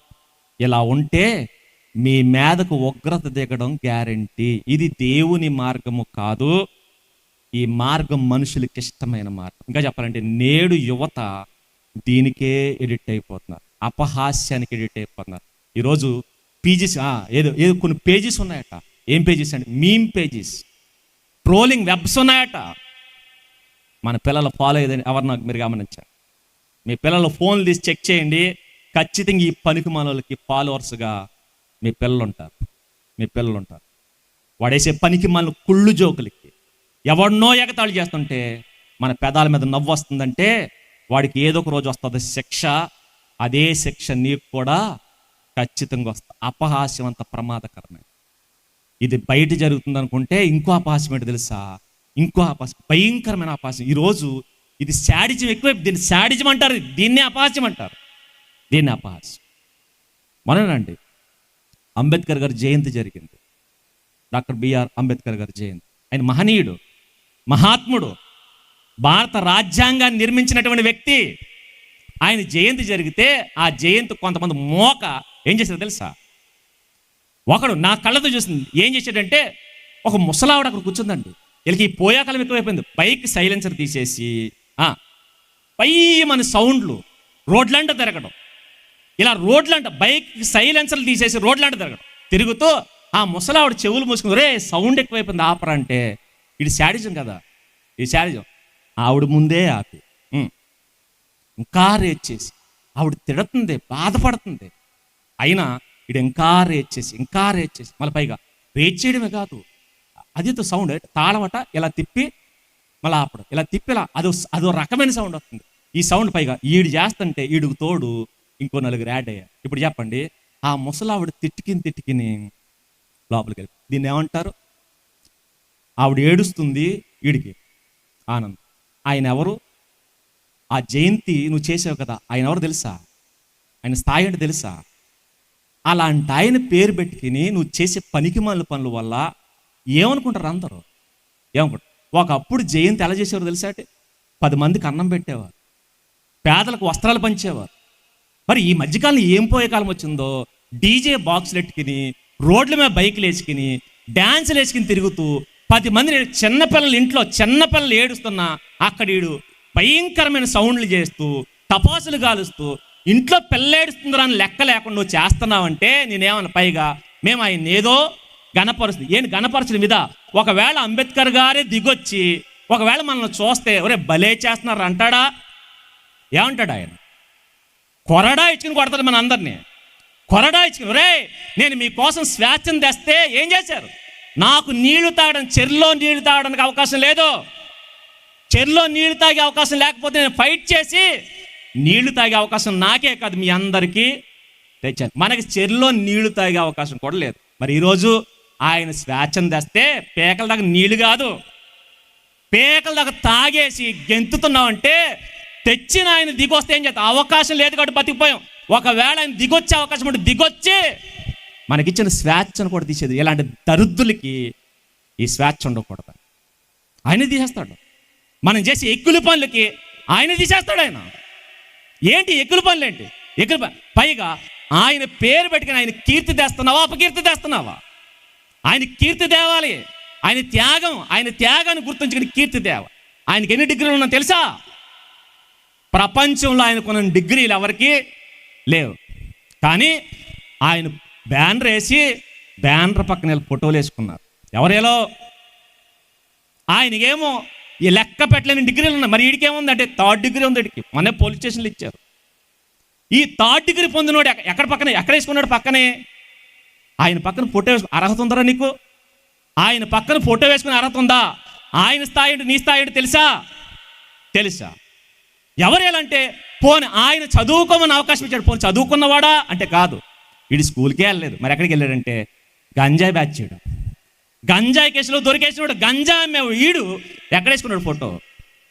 ఆయన పక్కన ఫోటో వేసుకుంటే ఇప్పుడు చెప్పండి, మనలాంటి దరిద్రులు ఆయన పక్కన ఫోటో వేసుకుని ప్రజలకు కనబడితే ఏమనుకుంటారు? ఇప్పుడు ఆయన కీర్తి వస్తుందా, అపకీర్తి వస్తుందా? ఏమొస్తుంది? ఇలాగే బైకులు సైలెన్సర్ పీకేసి తిరగండి. ఆ ముసలావిడ ఎన్ని తిట్టుంటుంది? ఎన్ని తిట్టడమే కదా, ఎవడొకడు నీతిమంతుడికి మండి తిరిగి శపించాడా ఆ శాపం ఎంత తీవ్రంగా ఉంటుందో మీకు తెలియదు. మీరు ఇలాగే అపహాస్యం చేయండి. ఇది అపహాస్యం, మీరు సరదా అనుకోకండి. అపహాస్యాలకి శాడిజాలకి సరదా అని పేరు పెట్టి మీరు చేస్తే పైన ఒక ఆయన ఉన్నాడు, బీదల తరపున బలహీనుల తరపున నిలబడే ఒక ఆయన ఉన్నాడు, పైనుంచి చూస్తున్నాడు. చూసిన ఆయన వీళ్ళ శాపాలు గనక లెక్క తీసుకుని ఆ శాపం నెరవేర్చాడా పోతావు. ఇదిగో చూడండి, ఆయన ఎలీషా నీతిమంతుడు తిరిగాడట. తిరిగేం చేశాడు? యెహోవా నామమున శపించాడు. శపిస్తే ఎవరు వచ్చారట? అప్పుడు 2 ఆడ ఎలుగుబంట్లు. మరలా ఆడెలుగుబంట్లు ఎందుకు వచ్చినాయి? ఎందుకు వచ్చినాయి మనకేం తెలుసు? ఆడెలుగుబంట్లు ఎందుకు వచ్చింది తెలుసా? మీరు గమనించండి, మగ జంతువుల కన్నా ఆడ జంతువులు ఒకానొక టైంలో క్రూరమైన తీవ్రమైన కోపంతో ఉంటాయి. ఎప్పుడు? పిల్లల్ని కాన్నప్పుడు. మీరు గమనించండి, అప్పటి వరకు మన వెనకాల తోకూపుతూ తిరిగిన కుక్క పిల్లల్ని పెట్టింది అనుకోండి, నువ్వు దగ్గరికి వెళ్ళు, మేదడు రక్కేస్తుంది. అది కుక్క దాకెందుకు, మన కోడే మొన్నటిదాకా బొబ్బో అంటే వచ్చింది, గింజలేస్తే మింగింది. పిల్లలు పుట్టిన తర్వాత దగ్గరికి వెళ్ళాం అనుకోండి, అది సీరియస్గా వస్తుంది మన దగ్గరికి. అది సీరియస్గా మళ్ళీ పైగా ఎలా ఆ బొచ్చంత ఇలా పెడుతుంది. ఇలా బొచ్చంత అలా ఎందుకు పెట్టింది అనుకున్నారు? ఎందుకు పెట్టింది తెలుసా? మీరు ఎప్పుడైనా కోడిని గమనించారు? బొచ్చ ఇలా పెడుతుంది. ఎందుకు పెట్టింది అనుకుంటున్నారు? అంటే ఎంతే ఉందనుకో మనం భయపడం. ఇప్పుడు అర్థం ఏంటంటే, నేను జిమ్కి వెళ్ళాను, బాడీ పెంచాను, నా పిల్లల జోలికి వచ్చావనుకో, మళ్ళీ మీరు గమనించండి, అంతకుముందు కీస్ అనేది ఇప్పుడు బేస్ వాయిస్ వార్నింగ్ ఇస్తుంది మనం. పిల్లలు పుట్టినప్పుడు దానికి అర్థం ఏంటనుకుంటున్నారు? నా వాయిస్ చూసావా, నా అంత రౌడీ లేడు, నా బాడీ చూసావా, పీకేస్తే ఏముండదు మళ్ళీ బొచ్చు. దానికి లేని బిల్డప్ ఇస్తుంది, బొచ్చెలా పెట్టి మళ్ళీ బెదిరిస్తుంది అది. ఎందుకు? నా పిల్లల్ని నేను చాలా జాగ్రత్తగా కాపాడుకోవాలి. ఆడ ఎలుగుబంట్లు ఎందుకు పంపించాడు తెలుసా? ఆ ఎలుగుబంట్లకి పిల్లల మీద జాగ్రత్త ఉంది, కోడికి తన పిల్లల మీద జాగ్రత్త ఉంది, కుక్కకి తన పిల్లల మీద జాగ్రత్త ఉంది. వాటిని జాగ్రత్తగా కాపాడుకుంటున్నాయి. ఈ 42 మంది తల్లులు ఉన్నారే, వీళ్ళ కన్నా తల్లులు, వీళ్ళ తల్లులకి ఏం లేదు. అది అందుకనే ఆడ ఎలుగుబంట్లు పంపించి, ఇదిగో వీటికున్న జ్ఞానం మీ అమ్మకు రేదురా అని పంపించాడు. మీ అమ్మకుంటే మీరు ఈరోజు బయటకు వచ్చి చెప్పండి, ఎవరిని? ఎలీషాను అవమానపరచకపోదు అని చెప్పి ఆ రోజు ఎలుగుబంట్లను పంపి చీల్చిచ్చేసాడు అంతే. ఇంకోటి తెలుసా? ఇంకా కొంతమంది అంటారు, ఈ పనికిమాలిన దరిద్రులు ఎలీషానే కాదట, ఈ ఎలుగుబంటి పిల్లలను కూడా ఏదో చేసి ఉంటారు వీళ్ళు అన్నారు. ఎందుకంటే మీ పిల్లలు నాడింగా లేకపోతే మనుషులనే కాదు, జంతువును కూడా ఏడిపిస్తారు. అందుకే ఈ సైకో మంది ఉంటారు చూసారా, తూరేగను పట్టుకుని ఏం చేస్తాడు? వీడు రెక్కలు పీకేస్తాడు. ఏంటి అదో శాడిజం? రెక్కలు పీకేస్తాడు. తొండను పట్టుకుని ఏం చేస్తాడు? దాన్ని నానాహింస పెడతాడు. మనం ఎవడో చూస్తే ఇంజక్షను సిరంజి తీసుకుని కప్పను పట్టుకుని ఇంజక్షన్ చేస్తాడు దాన్ని. ఇలాంటి పరిమళ పనులు ఎందుకు చేస్తున్నాం అంటే అదో రకమైన శాడిజం. ఈ పనికి మన దర్దులు ఆ ఎలుగుబంటి పిల్లలు కూడా ఏదో చేసి ఉంటారు. అందుకే తన పిల్లల్ని పాడు చేసిన ఏలని చెప్పండి బతకనివ్వకూడదని చీల్చేసినారు. రెండోది ఏంటంటే, ఒకవేళ పిల్లల్ని ఏమీ చేయకపోయినా వీళ్ళ ఆగడాలు చూసినాయట. ఏంటవి? వాళ్ళ పిల్లల్ని ఏమీ చేయకపోయినా ఇలా ఆగడాలు, ఇలా ప్రవర్తన చూసి ఇలాంటి దర్దులు బతుకుంటే ఎవరికి హాని? నా పిల్లలకు హాని అని చెప్పి ఏదో ఒక నాడు నా పిల్లలను కూడా ఏదో చేస్తారన్న ఉద్దేశంతో వచ్చి ఇలాంటి ఎదవలు బతకూడదని కోపంతో రొమ్ము చీల్చి చంపేసినాయట. ఇప్పుడు చెప్పండి, ఆ ఉగ్రత వాళ్ళకి ఎందుకు వచ్చింది? అపహాస్యం చేసిన. అపహాస్కులు పెరిగితే మన మధ్యకి కొన్ని వస్తాయి. ఏంటో తెలుసా? ఆడ ఎలుగుబంటు, పైగా మా దగ్గర రావండి, చుట్టూ కంచేసుకుని గట్టిగా ఉన్నామంటే నువ్వు ఎంత కంచేసుకున్నా నీ చుట్టూ పంపిస్తూ ఉంటాడు. ఇంకా చెప్పాలంటే నీకు ఎలుగుబంటి అక్కర్లా. మన మధ్య తిరుగుతున్నా చూసారు దోమలు. ఏ దోమలు? ప్లీజ్, ఆడదోమలు, మగదోమలు కాదు. మగదోమలు ఎక్కడికి వెళ్తాయి? మగదోమలు చెప్పండి చేనుకు పట్టుకుంటే. మరి ఆడదోమలు ఎందుకు ఆడి వచ్చినాయి? అపహాస్కులు పెరిగారు. అందుకనే ఈరోజు దోమలు చంపేసే సైన్యం ఎంత? దోమలు ఏంటి? పైకి ఎన్ని జాగ్రత్తలు! కిటికీలకి మేట్లు కొట్టాం, డోర్లకి మేట్లు కొట్టాం, చివరికి ఇంట్లో రాణి రుద్రమదేవుల బ్యాటిచ్కిని తిప్పుతున్నావు. అన్ని తిప్పినా చేస్తున్నాయా? లేదు. మరేం జరిగింది? ఆల్అవుట్ ఎట్నా? No All Out, not out. వాటి దెబ్బకి మనమే అవుట్ అంతే. ఏమరా అంటే వస్తాయి. అందుకే ఆ దోమల వల్ల ఏమొచ్చినాయట? డెంగ్యూ ఆ దోమల వల్ల, టైఫాయిడ్ ఆ దోమల వల్ల, మలేరియా ఆ దోమల వల్ల, చికెన్ గున్యా, ఇంకా లెక్క పెట్టలేని జబ్బులు వచ్చినాయి. ఎందుకు వచ్చినాయి అనుకుంటున్నారు? అక్కడ ఆడ ఎలుగుబంట్లు, ఇక్కడ మనకి. అదన్నమాట. అర్థమైతే చాలా సంతోషం. కాబట్టి మీ పిల్లల అపాస్కులను కోరే దరిద్ర పెదవా ఇప్పటికే ఆడదోమలతో చేస్తున్నావు, నువ్వు ఇలాగే ఏడిస్తే చెప్పండి ఇంకే ఆడి వస్తాయో తెలియదు మనకి. ఎందుకంటే ఆడ ఎలుగుబంట్లు ఎందుకు పంపించారంటే పిల్లల పట్ల వాటికి అంత సరదా. ఇంకా చెప్పాలంటే దోమలు కూడా ఎందుకు కొడతాయి తెలుసా అండి? పిల్లల కోసమే కొడతాయి, మళ్ళీ ఆటల కోసం కాదు. ఎందుకంటే గుడ్లు పెట్టాలి, తన సంతతి పెంచుకోవాలంటే దానికి బ్లడ్ కావాలి. అందుకనే బ్లడ్ అంటే పిల్లల కోసమే మనల్ని కొడుతున్నాయి. అంటే ఇప్పుడు చెప్పండి, దోమకు పిల్లల మీద ప్రేమ ఉంది, ఎలుగుబంటికి పిల్లల మీద ప్రేమ ఉంది, నక్కకు పిల్లల మీద ప్రేమ ఉంది. ప్రేమ, బాధ్యత, భద్రత లేనిది ఎవరు? అమ్మయ్య మనమే. అందుకనే ఆయన ఊరకొకను వదిలేస్తాం. వదిలేసి మనం మాత్రం హాయిగా ఆదివారం వచ్చి ముసిగేసి కన్నీళ్ళు గారిచేసి, ప్రభువా మా అబ్బాయిని రక్షించి, ఎక్కడ గాంధీ షాపులో ఉన్నాడు, ఆడు పొరపాటున మూత మింగేస్తాడేమో, ఒకవేళ మింగేసి నా లోపలికి వెళ్ళి అరిగిపోవాలి కానీ ప్రభువా ఆడికి హాని కాకూడదు ప్రభు. ఆడు ఏ పైట తినేస్తున్నాడో ఏ పెంట తినేస్తున్నాడో తెలియదు, కానీ ఏం తిన్నా కడుపులో అరుగుదల దయచే. మళ్ళీ ఎందుకంటే ఎక్కువైపోయి ఇంటికి వచ్చి కక్కితే నేను ఎత్తలేకపోతున్నాను ప్రభువా, కక్కకుండా నువ్వే ఆపే. మళ్ళీ పైగా మీరు చేయడం కాకుండా పాస్టర్ గారు మీరు ఉపవాసం ఉండి చేయండి. ఎవరి కోసం? మా ఓడి మధ్యకాలంలో చాలా తక్కువ తాగుతున్నాడట, చేసాలు తాగేటట్టు ప్రార్థన చేయండి. ఇలా ఉంది మన వ్యవహారం. అందుకే ఈ అపహాసకులతో జాగ్రత్త అన్నాడు. అందుకే అపహాసకులు కూర్చుండు చోట కూర్చోక అని. ఇది ఇప్పుడు చెప్పండి. దుష్టులు ఆలోచన చొప్పున నడవక, పాపుల మార్గం నిలవక, అపహాసులు కూర్చుండు చోట కూర్చుండక అన్నాడు. ఎన్నైని వచనాలు ఎన్నైని? ఒకటి అయింది. టైం ఎంత అయింది? ఎంత అయింది? ఇందాక అడిగాను ఈ కీర్తన తెలుసా అంటే చెప్పండి. తెలుసు అన్నారుగా, అదన్నమాట. ఇంకా 5 ఉన్నాయి అంటే అదన్నమాట. భోంచేసి వచ్చారా? లేకపోతే మీ కర్మ అంతే. మొదలెడదాం. నెక్స్ట్ రెండోది ఏం చెయ్యాలి? పైది ఏం చేయకూడదు. రెండవది ఏం చేయకూడదు. ఏం చెయ్యాలంటే యెహోవా ధర్మశాస్త్రమునందు ఆనందించుచు దివారాత్రులు దాన్ని ధ్యానించేవాడు ధన్యుడు. ఇప్పుడు చెప్పండి, ఎవరు ధన్యులు? యెహోవా వాక్యమును వినేవాడు ధన్యుడా? యెహోవా వాక్యమును చదివేవాడు ధన్యుడా? యెహోవా వాక్యమును ధ్యానించేవాడు ధన్యుడా? ధ్యానించేవాడు ధన్యుడని మనం అనుకున్నాం. కాదు, అక్కడ ఏంటిదంటే యెహోవా ధర్మశాస్త్రమును ఆనందించుచు అంటే అర్థం ఏంటంటే నువ్వు ధ్యానించేటప్పుడు నీలో ఏముండాలి? ఆనందం ఉండాలి. ఇప్పుడు చెప్పండి, నిజంగా మనకు దేవుని వాక్యం అంటే ఆనందమేనా? ఆనందమేనా? అది చాలా చోట్ల ఏమనిపిస్తుంది అంటే పాటలు పాడేటప్పుడు బాగానే ఉంటారు, అన్నిట్లోనూ బాగానే ఉంటారు, భోజనాలు పెట్టేటప్పుడు బాగానే ఉంటారు, ఎప్పుడు మొఖాలు మాడిపోతా ఉన్నారు. వాక్యం మొదలెట్టగానే వెంటనే ఒక ఆవిడ కాళ్ళు ఇలా ఎదర చాపి అంటే అర్థం ఏంటి? నువ్వు మొదలెట్టావేట్రా అంటే అర్థం ఏంటి? చూడండి, అంటే ఏదో ఎక్కడలే నీరసం వచ్చేద్దండి, ఎక్కడలే నీరసం.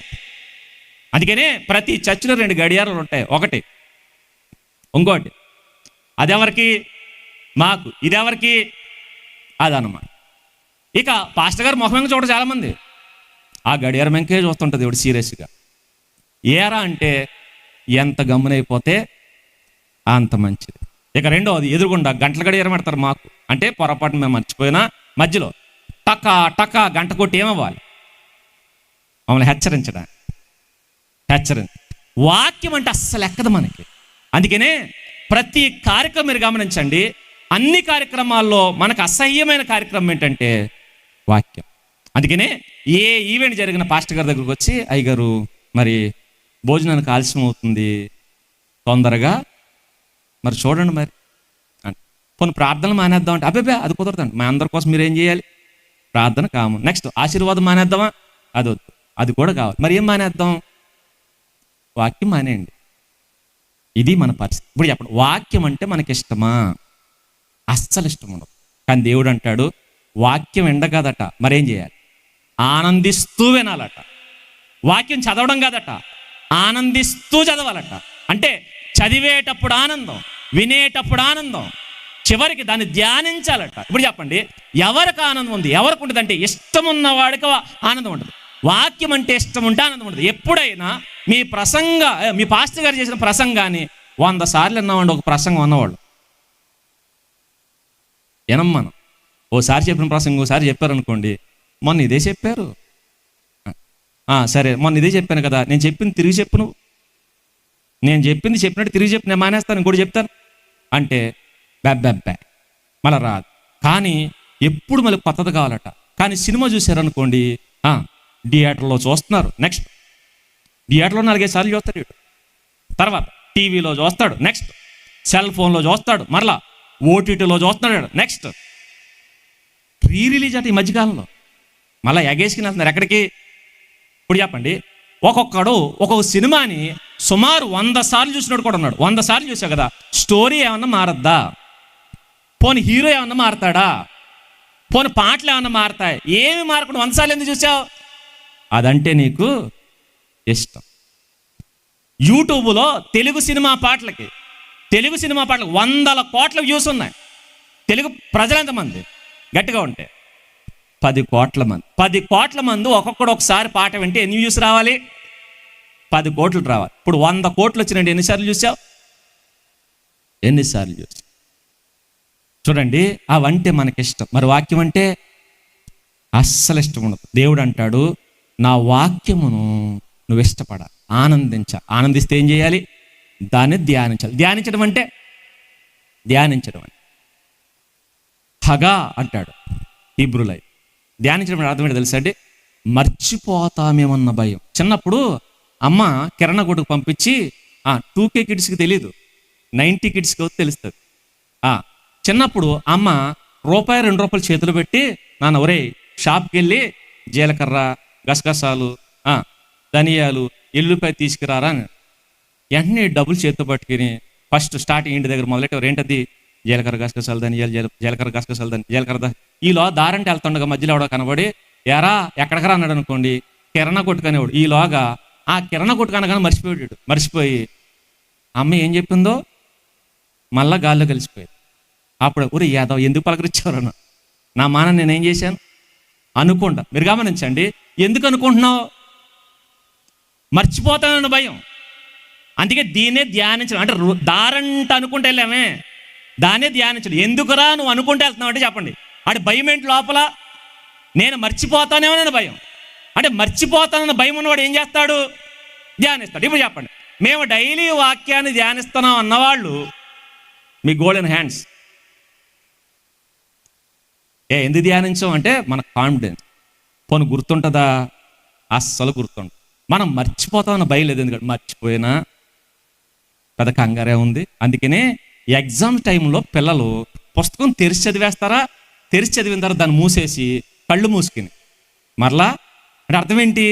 మేము మర్చిపోకూడదు, దీని ఏమైపోవాలి లోపల. అలాగే నువ్వు చదివిన ఆ వాక్యాన్ని ఏం చేయాలట?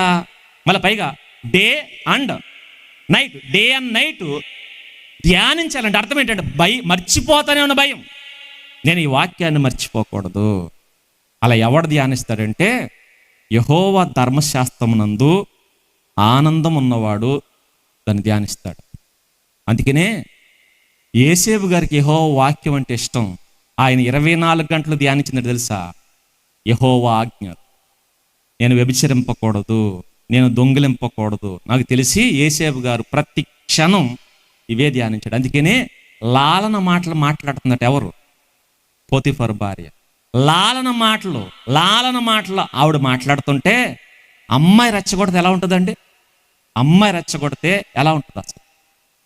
కానీ ఆ మాటలు ఈయన బుర్రకెక్కలేదట. ఎందుకు ఎక్కలేదంటే ఆ మాటలకి ఈయన కనపట్లేదు. ఈయన లోపల ధ్యానం ఏంటంటే, నేను వ్యభిచరింపకూడదు, నీ పొరుగువాని భార్యను ఆశింపవద్దు, నేను దొంగిలింపవద్దు, వ్యభిచరింపవద్దు, అబద్ధం ఆడొద్దు. ఇవి పదే ధ్యానించాడు కాబట్టి ఆవిడ మాట్లాడిన మాటలు బుర్రకి ఎక్కలేదు. అందుకే ఆవిడ అంటుంది, ఎవరూ లేరు, మన ఇద్దరమే ఉన్నాం, రా అంటే ఆయన అన్నాడు, నీకు ఎవరూ కనపట్టలేదేమో, మీ ఆయన లేడనుకుంటున్నావు, ఈ చుట్టూ జనం లేరనుకుంటున్నావు, కానీ నీకు తెలియని సంగతి ఏంటంటే సార్, నాతో ఇంకొక ఆయన ఉన్నాడు. అందుకే ఆయన అంటాడు, నీ భర్తకు తెలియకుండా నేను పాపం చేయలేనలా, ఇట్టి దుష్కార్యము యెహోవాకు వ్యతిరేకంగా నేను చెయ్యలేను, ఎందుకంటే నాతో ఇంకొక ఆయన ఉన్నాడు. చూడండి, ఎంత ధ్యానిస్తే ఆయనకు అంతగా ఆ వాక్యం వంటపడుతుంది. మరి మనకి ఆయనకు వాక్యం అంటే ఇష్టం. మరి మనకి ఈరోజు చాలామందికి వ్యభిచారం అంటే ఇష్టం, కానీ యేసేపుకి వాక్యం అంటే, అది వ్యభిచరింపవద్దన్న ఆజ్ఞ ఆయనకి ఇష్టం, వ్యభిచరించడం నీకు ఇష్టం. దొంగిలింపవద్దన్న ఆజ్ఞ ఆయనకి ఇష్టం, దొంగిలించడం నీకు ఇష్టం.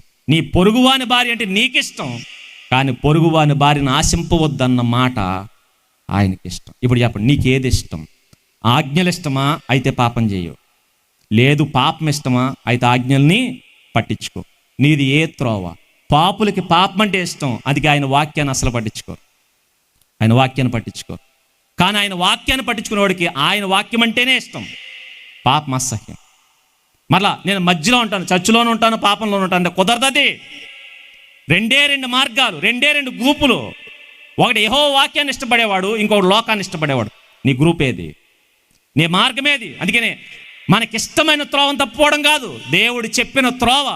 నా వాక్యం యందు ఆనందించాలి, నా వాక్యం యందు. అలా ఆనందించేవాడు, ఆనందిస్తూ మర్చిపోతానన్న భయంతో దివారాత్రులు ధ్యానించేవాడు ధన్యుడు అన్నాడు. చూడండి, ఏంటి ఆ ధన్యత అంటే అప్పుడు అంటున్నాడు, అతడు నీటి కాలవ వారన నాటబడినదై ఆకు వాడక తన కాలమందు ఫలమిచ్చు చెట్టులా ఉంటాడు. ఏంటి ఆ ధన్యత ఏంటి ప్రభు అంటే ఆయన అన్నాడు, నీటి కాలవ వారన నాటబడిందట. ఏదో అడవిలో పెరిగిన చెట్టు కాదు ఇది, పక్షులు తినేసి ఎక్కడో పడేస్తే మొలిచిన చెట్టు కాదు ఇది. మరేంటంటే ఒక కాపరి, ఒక తోటమాలి జాగ్రత్తగా ఒక చోటకు తీసుకెళ్ళి నాటిన చెట్టు. మరలా మొలిచిన చెట్ట, నాటిన చెట్ట. మొలిచిన చెట్టు అంటే అక్కడే విత్తనం వేశారు, అక్కడే చెట్టు అయింది, అక్కడే మొలకొచ్చింది, అక్కడే చెట్టు అయింది. కానీ నాటబడిన చెట్టు అంటే ఇది చెట్టుగా తీసుకెళ్ళి ఓ చోట నాటాడట. ఇంకా చెప్పాలంటే ఈ చెట్టు ఎడారిలో పుట్టిన, ఈ చెట్టు ఎక్కడో కొండల్లో పుట్టిన, దీని మీద దేవుని దృష్టి ఉంటే అక్కడ పెరిగిన చెట్టుని, ఆ చెట్టుకు నీళ్ళు అందట్లేదని తెలిస్తే దేవుడు గ్రహిస్తే నీళ్ళు అందడం కోసం ఆ చెట్టుని చెట్టుగా తీసుకొచ్చి ఎక్కడ నీటి కాలవ వారన పాతాడట. ఎందుకు అంటే ఆయన అంటాడు, చెట్టుకు 2 పనులు ఉంటాయి. ఓ పని ఏంటో తెలుసా? నీరు వెతుక్కోవాలి. కింద వేర్లు కేవలం నీరు వెతుక్కోవడం కోసం వేసుకుంటుంది, అది వేర్లు పెంచుకోవాలి. పైన చెట్టును పెంచాలి, తర్వాత కాయలు గాయాలి. ఇవన్నీ చెట్టుకున్న పనులు. కింద నీరెత్తుక్కోవాలి, పైన కాయలు గాయాలి. ఈ 2 పనులు అనుకుంటాయి. ఇప్పుడు నీటి కాలం వారనే ఉందనుకోండి, దానికి ఎన్ని పనులు ఉంటాయి? ఒకే పని ఉంటుంది. అంటే ఇంకో పని తగ్గిపోయింది. నీరెత్తుక్కునే పని తగ్గిపోయింది కాబట్టి, ఒకే పని ఉంది కాబట్టి పని తగ్గిపోయింది. ఇప్పుడు ఏం పెరుగుతాయి?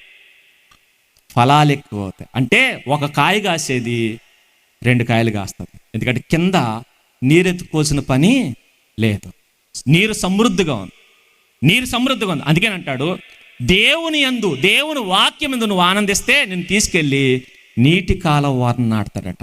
ఏంటిదంటే మీరు ఆలోచించండి.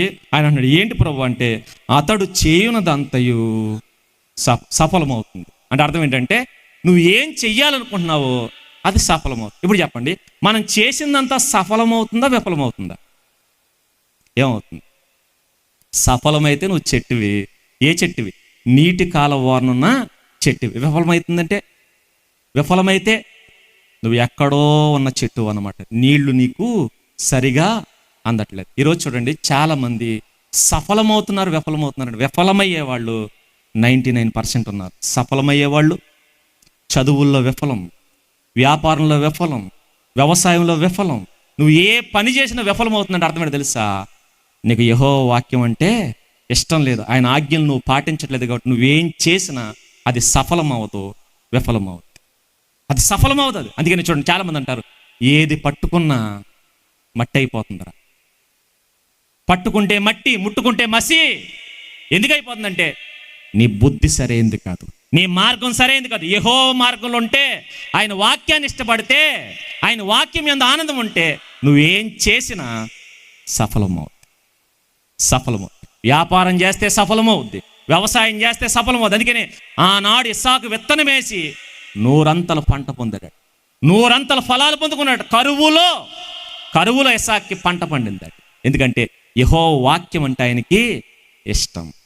అలా ఇష్టం ఉన్న వాడిని ఫలించే చోట పెడతాడు, ఫలించే చోట. లేదు, ఒకవేళ నువ్వు ఎడారిలో పుట్టినా నీ లైఫ్ని ఆయన మార్చేస్తాడు, నీటి కాలం వరకు తెచ్చేస్తాడు. దానికి ఎగ్జాంపుల్ ఎవరు తెలుసా?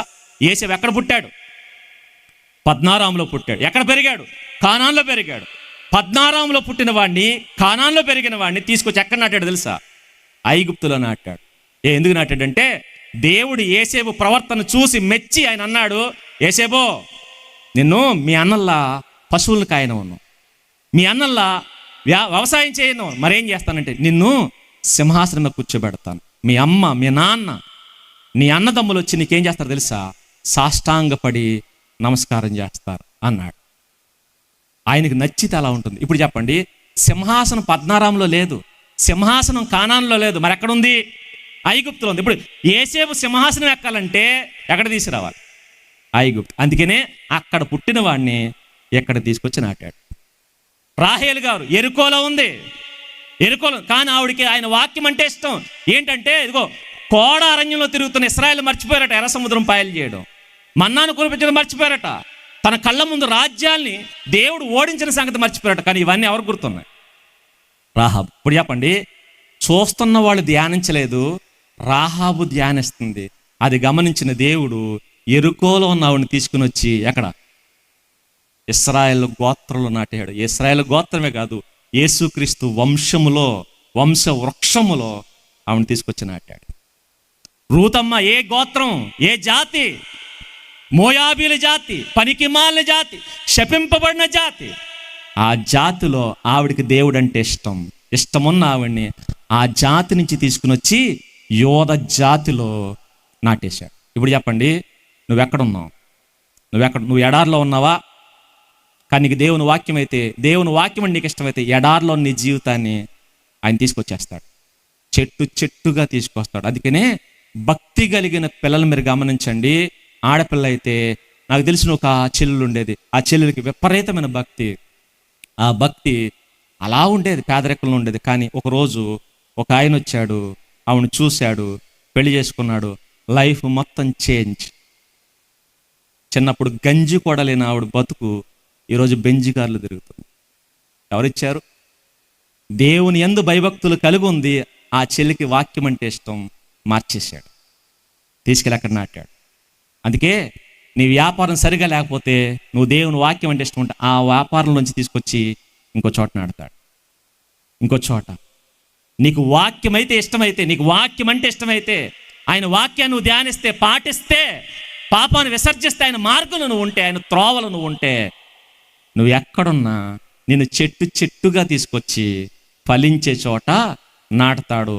పని తక్కువ, ఫలాలు ఎక్కువ. ఇప్పుడు చెప్పండి, మనకు పని ఎక్కువ, ఫలాలు తక్కువ. ఎందుకు అయిపోయినాయి? నీకు వాక్యం అంటే ఇష్టం ఉండదు. కానీ ఆయన వాక్యాన్ని ఇష్టపడితే పని తక్కువ, ఫలాలు ఎక్కువ.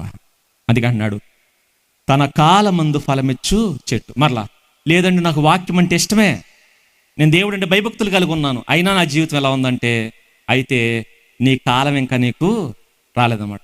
మ్యాంగోస్ కావాలని చెప్పి ఏ టైంలో? వేసవిలోనే కాస్తాయి. వేసవి. మనం అక్టోబర్లో కూర్చుంటే రావు. అంటే నీ టైం ఇంకా రాలేదన్నమాట. నువ్వు అలాగే భక్తిగా ఉండు. నీ భక్తి దేవుడు చూస్తున్నాడు. నీ కాలం వస్తుంది, తీసుకెళ్ళిపోతాడు. యోసేపుని 30 ఏళ్ళు వచ్చేసరికి కూర్చోబెట్టాడు. అంటే ఫలించే కాలం ఏది?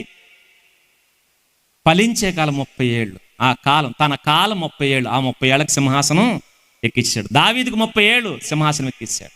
నీ కాలం రావాలి. నీ కాలం వస్తే దేవుడు నీ లైఫ్ని సెట్ చేస్తాడంతే. ఇది యెహోవా వాక్యం అంటే ఇష్టం ఉన్నవాడు ఇలా ఉంటాడు. అతడు చేయనుదంతయు సఫలమగును అని చూడండి. ఎన్నైనాయి? 3 అయినాయి. కంగారు పడకండి, తొందరగా ముగిస్తుంది. ఎందుకంటే మనకు అంత ఇష్టం కాదు కదా. ఇంకా కొంచెంసేపు మాట్లాడడం అనుకోండి, ఏడ్చగాని పోహా అని చెప్పి నా కళ్ళ ముందు లేచి వెళ్ళిపోతారు కదా. ఇష్టం ఉంటే చెప్పండి, పొద్దుదాకా మాట్లాడుకుందామా? సమాధానం రాదు. అయినా కంగారు పడకండి, నాకు బోడిన పనులు ఉన్నాయి, ముగించుకుని వెళ్ళిపోదాం తొందరగా. 10 నిమిషాల్లో నేను క్లోజ్ చేయడానికి ట్రై చేస్తాను. నెక్స్ట్ దుష్టుడు, ధన్యుడు. నెక్స్ట్ దుష్టుడు. ఈ దుష్టుడట అలాగూ ఉండక మరి ఎలా ఉంటాడంటే, గాలికి చెదరగొట్టు పొట్టు వలె ఉంటాడు. మీరు గమనించండి, నీతిమంతుడు చెట్టు, దుష్టుడు పొట్టు. చెట్టుకి పొట్టుకి తేడా ఏంటి అంటే, చెట్టు మనుషులు పీల్చుకునే గాలిని ఇస్తుంది. మనం పీల్చుకునే గాలి ఎవరిస్తారు? చెట్టు ఇస్తుంది. చెట్టు మనుషులు పీల్చుకునే గాలి ఇస్తుంది. పొట్టు మనుషులు వదిలేసే గాలికి ఎగిరిపోతుంది. నీకు ఆక్సిజన్ ఇచ్చేది చెట్టు, అంటే నిన్ను బతికించేది చెట్టు. నువ్వు బతికించే గాలి, నిన్ను బతికించే గాలి ఇచ్చేది చెట్టు, నువ్వు వదిలేసే గాలికి ఎగిరిపోయేది పొట్టు. దుష్టుడట వదిలేసే గాలికి ఎగిరిపోయే పొట్టట. ఇప్పుడు మీరు గమనించండి, చెట్టును పడగొట్టాలంటే ఎంత గాలి కావాలి? పొట్టును ఎగరగొట్టాలంటే ఎంత గాలి కావాలి? పొట్టును ఎగరగొట్టాలంటే ఉఫ్ అంటే ఎగిరిపోతుంది. చెట్టును పడేయాలంటే చెట్టు దగ్గరికి వెళ్ళి ఉఫ్ అని, మొక్కను కాదు, చెట్టు దగ్గరికి వెళ్ళి ఉఫ్ అని పడుతుందా? పడదు. మరి ఏం కావాలి అంటే పొట్టుకైతే పెద్ద గాలి అక్కర్లా, తుఫాన్ అక్కర్లా, తుఫాను ఫ్యాన్ అట్నా ఎగిరిపోతుంది. మరి ఇది చెట్టును పడగొట్టాలని పెద్ద తుఫానే రావాలి, చెట్టును పడగొట్టాలని తుఫాన్ రావాలి. మరి పొట్టుని ఉఫ్ అంటే ఎగిరిపోతుంది. మీరు గమనించండి, మీరు దుష్టులైతే, మీరు పొట్టులు అంటారు, ఏదో ఒక రోజు గాలి వస్తుంది, ఆ గాలికి నువ్వు ఎగిరిపోతావు. మనం చాలా మందిని దుష్టులను చూసి అనుకుంటాం, ఆడి బతికే బాగుందండి అనుకుంటారు. నిజమే, పొట్టు దగ్గ మెరిసిపోద్ది. పొట్టు ఏ రేంజ్లో ఉంటుంది తెలుసా? గోల్డ్ కలర్లో ఉంటుంది. మిల్లుల దగ్గర పొట్టేసిన ఏమంటారు దాన్ని, పొట్టేసిన గుట్ట ఉంటుంది. దూరం నుంచి చూడండి, బంగారపు కొండలా ఉంటుందండి. అది బంగారపు కొండ. అబ్బా భలే ఉంది అనుకుంటామే. కానీ ఒక అగ్గు పొల్ల గీసి అక్కడ వేసామనుకోండి, నిమిషాల్లో దాని రంగు మొత్తం మారిపోద్ది. దాని రంగు మొత్తం, గాలి వచ్చిందనుకోండి అక్కడ కనపడకుండా ఎగిరిపోద్ది. అది దాని బతుకు. కొండలా ఉన్న చిన్న నిప్పు దాన్ని తగిలేస్తుంది. కానీ చెట్టు పడేయాలంటే 100 కిలోమీటర్ల వేగంతో వేసే గాలి రావాలి, గాలి వాన రావాలి. పైగా పెద్ద తుఫాన్ వచ్చి పడగొట్టిన చెట్టు ఎగిరిపోద్దా? అక్కడే ఉంటుందా? పడ్డా అక్కడే అంటే తుఫాను కూడా ఎక్కడికి తీసుకెళ్ళేదాన్ని, పడేయగలదేమో కానీ దాని చోట నుంచి దాన్ని ఎక్కడికి తీసుకెళ్ళదు. మీరు గమనించండి, ఒకవేళ సాతాను సమూహం అంతా మనల్ని కలిసి పడేయగలదేమో కానీ నెత్తుకుపోలేదు. నువ్వు పడ్డా అక్కడే ఉంటావు, దేవుడు వస్తాడు మరలా నిన్ను లేపుతాడు.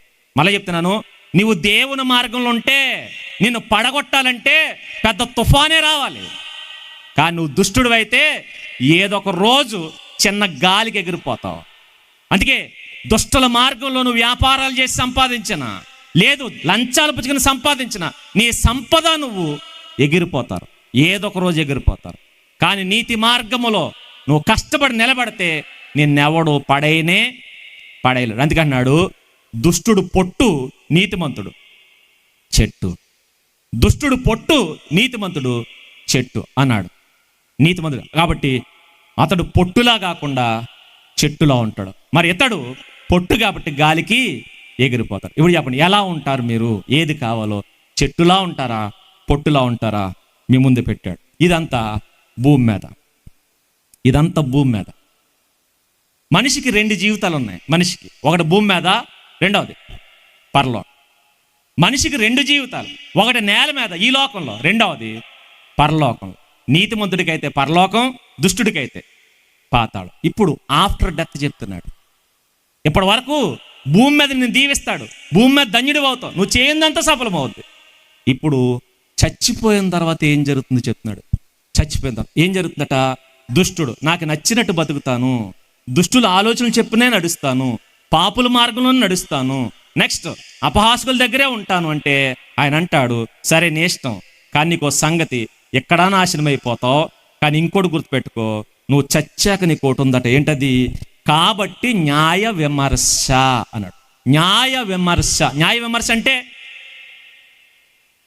జడ్జిమెంట్, తీర్పు. మీరు గమనించండి, చాలా మంది పెద్దలు అంటారు, ఒరేయ్ ఏం జరిగినా పోలీస్ స్టేషన్ మెట్లు మాత్రం ఎక్కకూడదు. ఎందుకు ఎక్కకూడదు? వాళ్ళ పైకి కథ చెప్తారు. పోలీస్ స్టేషన్కి వెళ్ళాం అనుకో, పిల్లి కొట్టుకుని న్యాయం దేన్ని అడిగినాయట? కోతుని అడిగినాయట. కోత ఏం చేసింది? చెప్పారు కదా చిన్నప్పుడు మనకు కథ. ఓ రొట్టు దొరికిందట 2 పిల్లులకి. 2 గొడవ పట్టుకుంటే కోత వచ్చి, కంగారు పడకండి, నేను సరిసమానంగా పంచుతాను, పంచింది. ఇది ఎక్కువైందంటే మొత్తం తినేసింది. అందుకని మధ్యకాలంలో ఓ చోట చెప్పారట, అన్నదమ్ములు గొడవ వచ్చిందట. గొడవ వస్తే ఒక అడుగు తేడా వచ్చిందట. తమ్ముడు కేసేసాడు, అన్నయ్య నా స్థలంలో అడుగు దొబ్బేశాడని. ఇద్దరు కలిపి కోర్టుకెళ్ళారు. కోర్టుకెళ్తే సుమారు సంవత్సరాలు ఒకానొక రోజు కొన్ని సంవత్సరాల తర్వాత వాదోపవాదాలు జరిగిన తర్వాత తమ్ముడు గెలిచాడు. నీ అడుగు స్థలం నీకు ఇవ్వబడుతుంది అని. ఇద్దరు బయటకు వచ్చారు. తీరా చూస్తే స్థలం అయితే గెలిచాడు, కానీ అక్కడ స్థలం లేదు. ఎందుకంటే అన్నదమ్ములు ఇద్దరు కొట్టుకుని కోర్టు ఖర్చుల కోసం స్థలం అమ్మేసి కోర్టుకు కట్టారట. ఇప్పుడు చెప్పండి, గెలిచావు, ఏం మిగిలింది? ఇలా ఉంటుంది. అందుకని కోర్టుకి వెళ్ళొద్దు.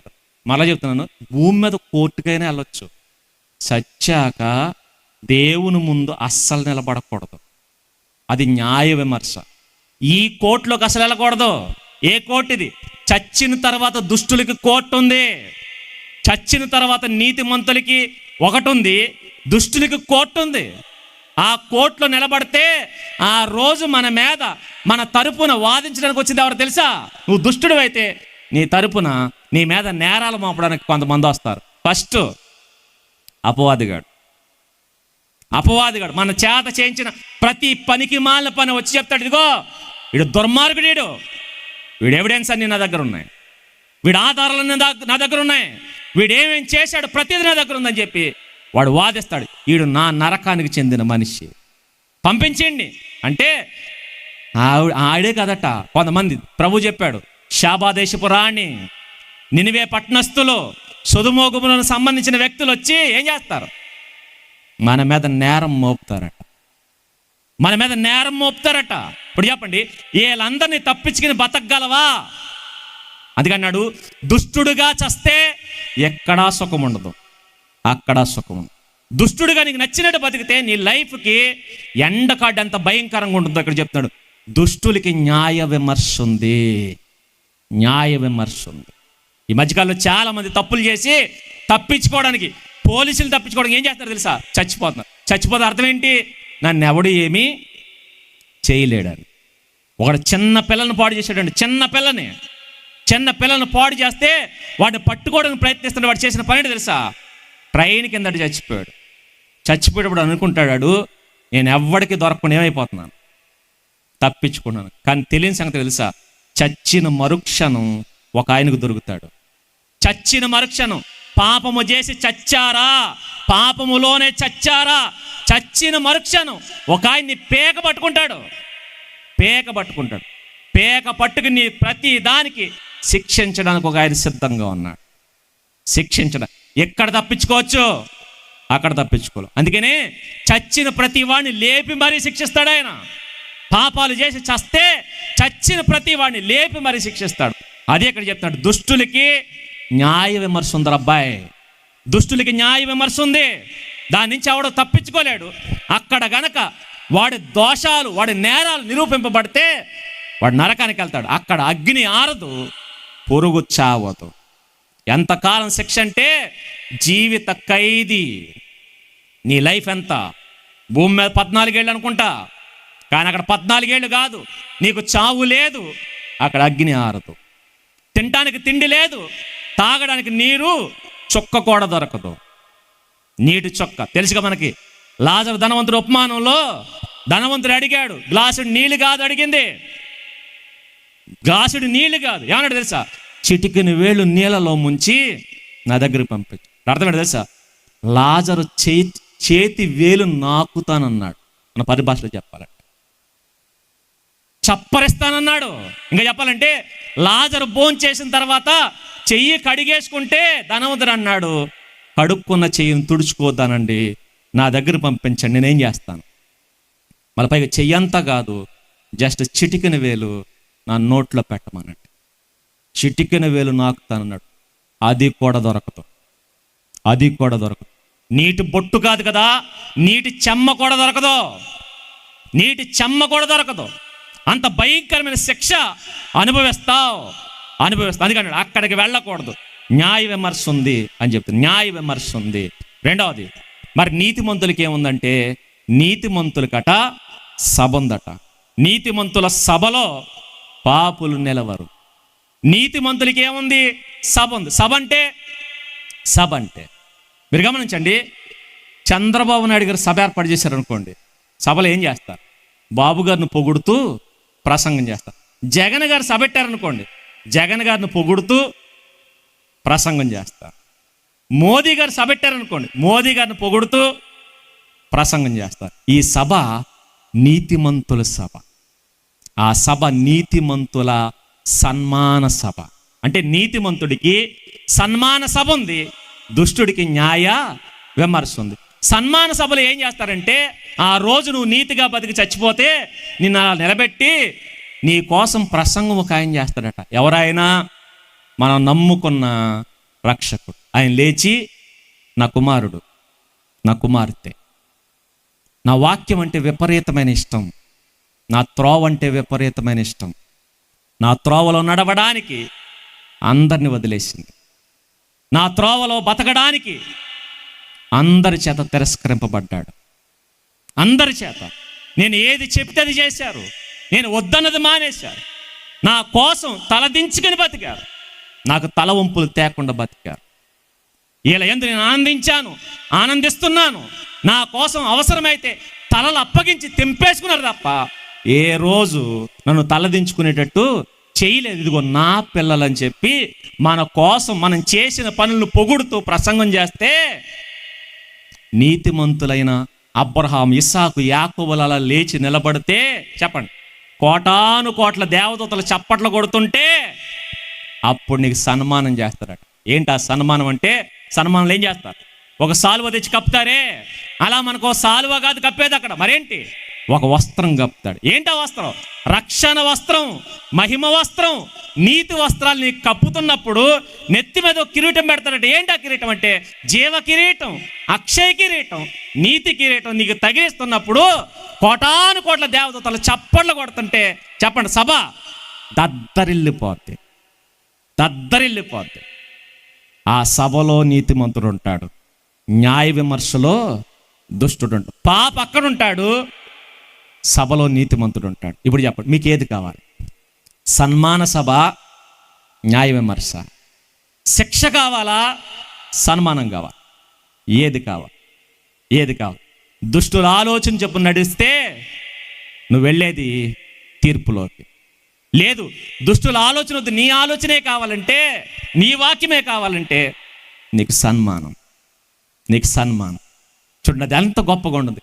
ఎంతమంది దేవదూతలు అండి, ఆ దేవదూతలందరూ చప్పట్లు కొడుతుంటే ఆ సభ దద్దరిల్లిపోతుంది. వాళ్ళందరూ వచ్చి ఆలింగనం చేసుకుంటూ కౌగిలించుకుంటుంటే, హగ్గిస్తుంటే ఎవరు?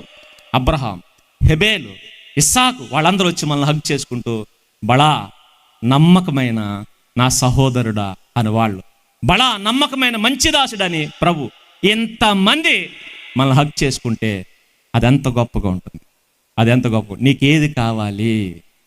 నీకేది ఇష్టం? ఈ లోకంలో క్షణకాలమైన పాపమా? ఆయన అన్నాడు మోషే గారు, మోషే సింహాసనం ఇస్తానన్నారట మోషేకి, ఫరో సింహాసనం ఇస్తానన్నారట.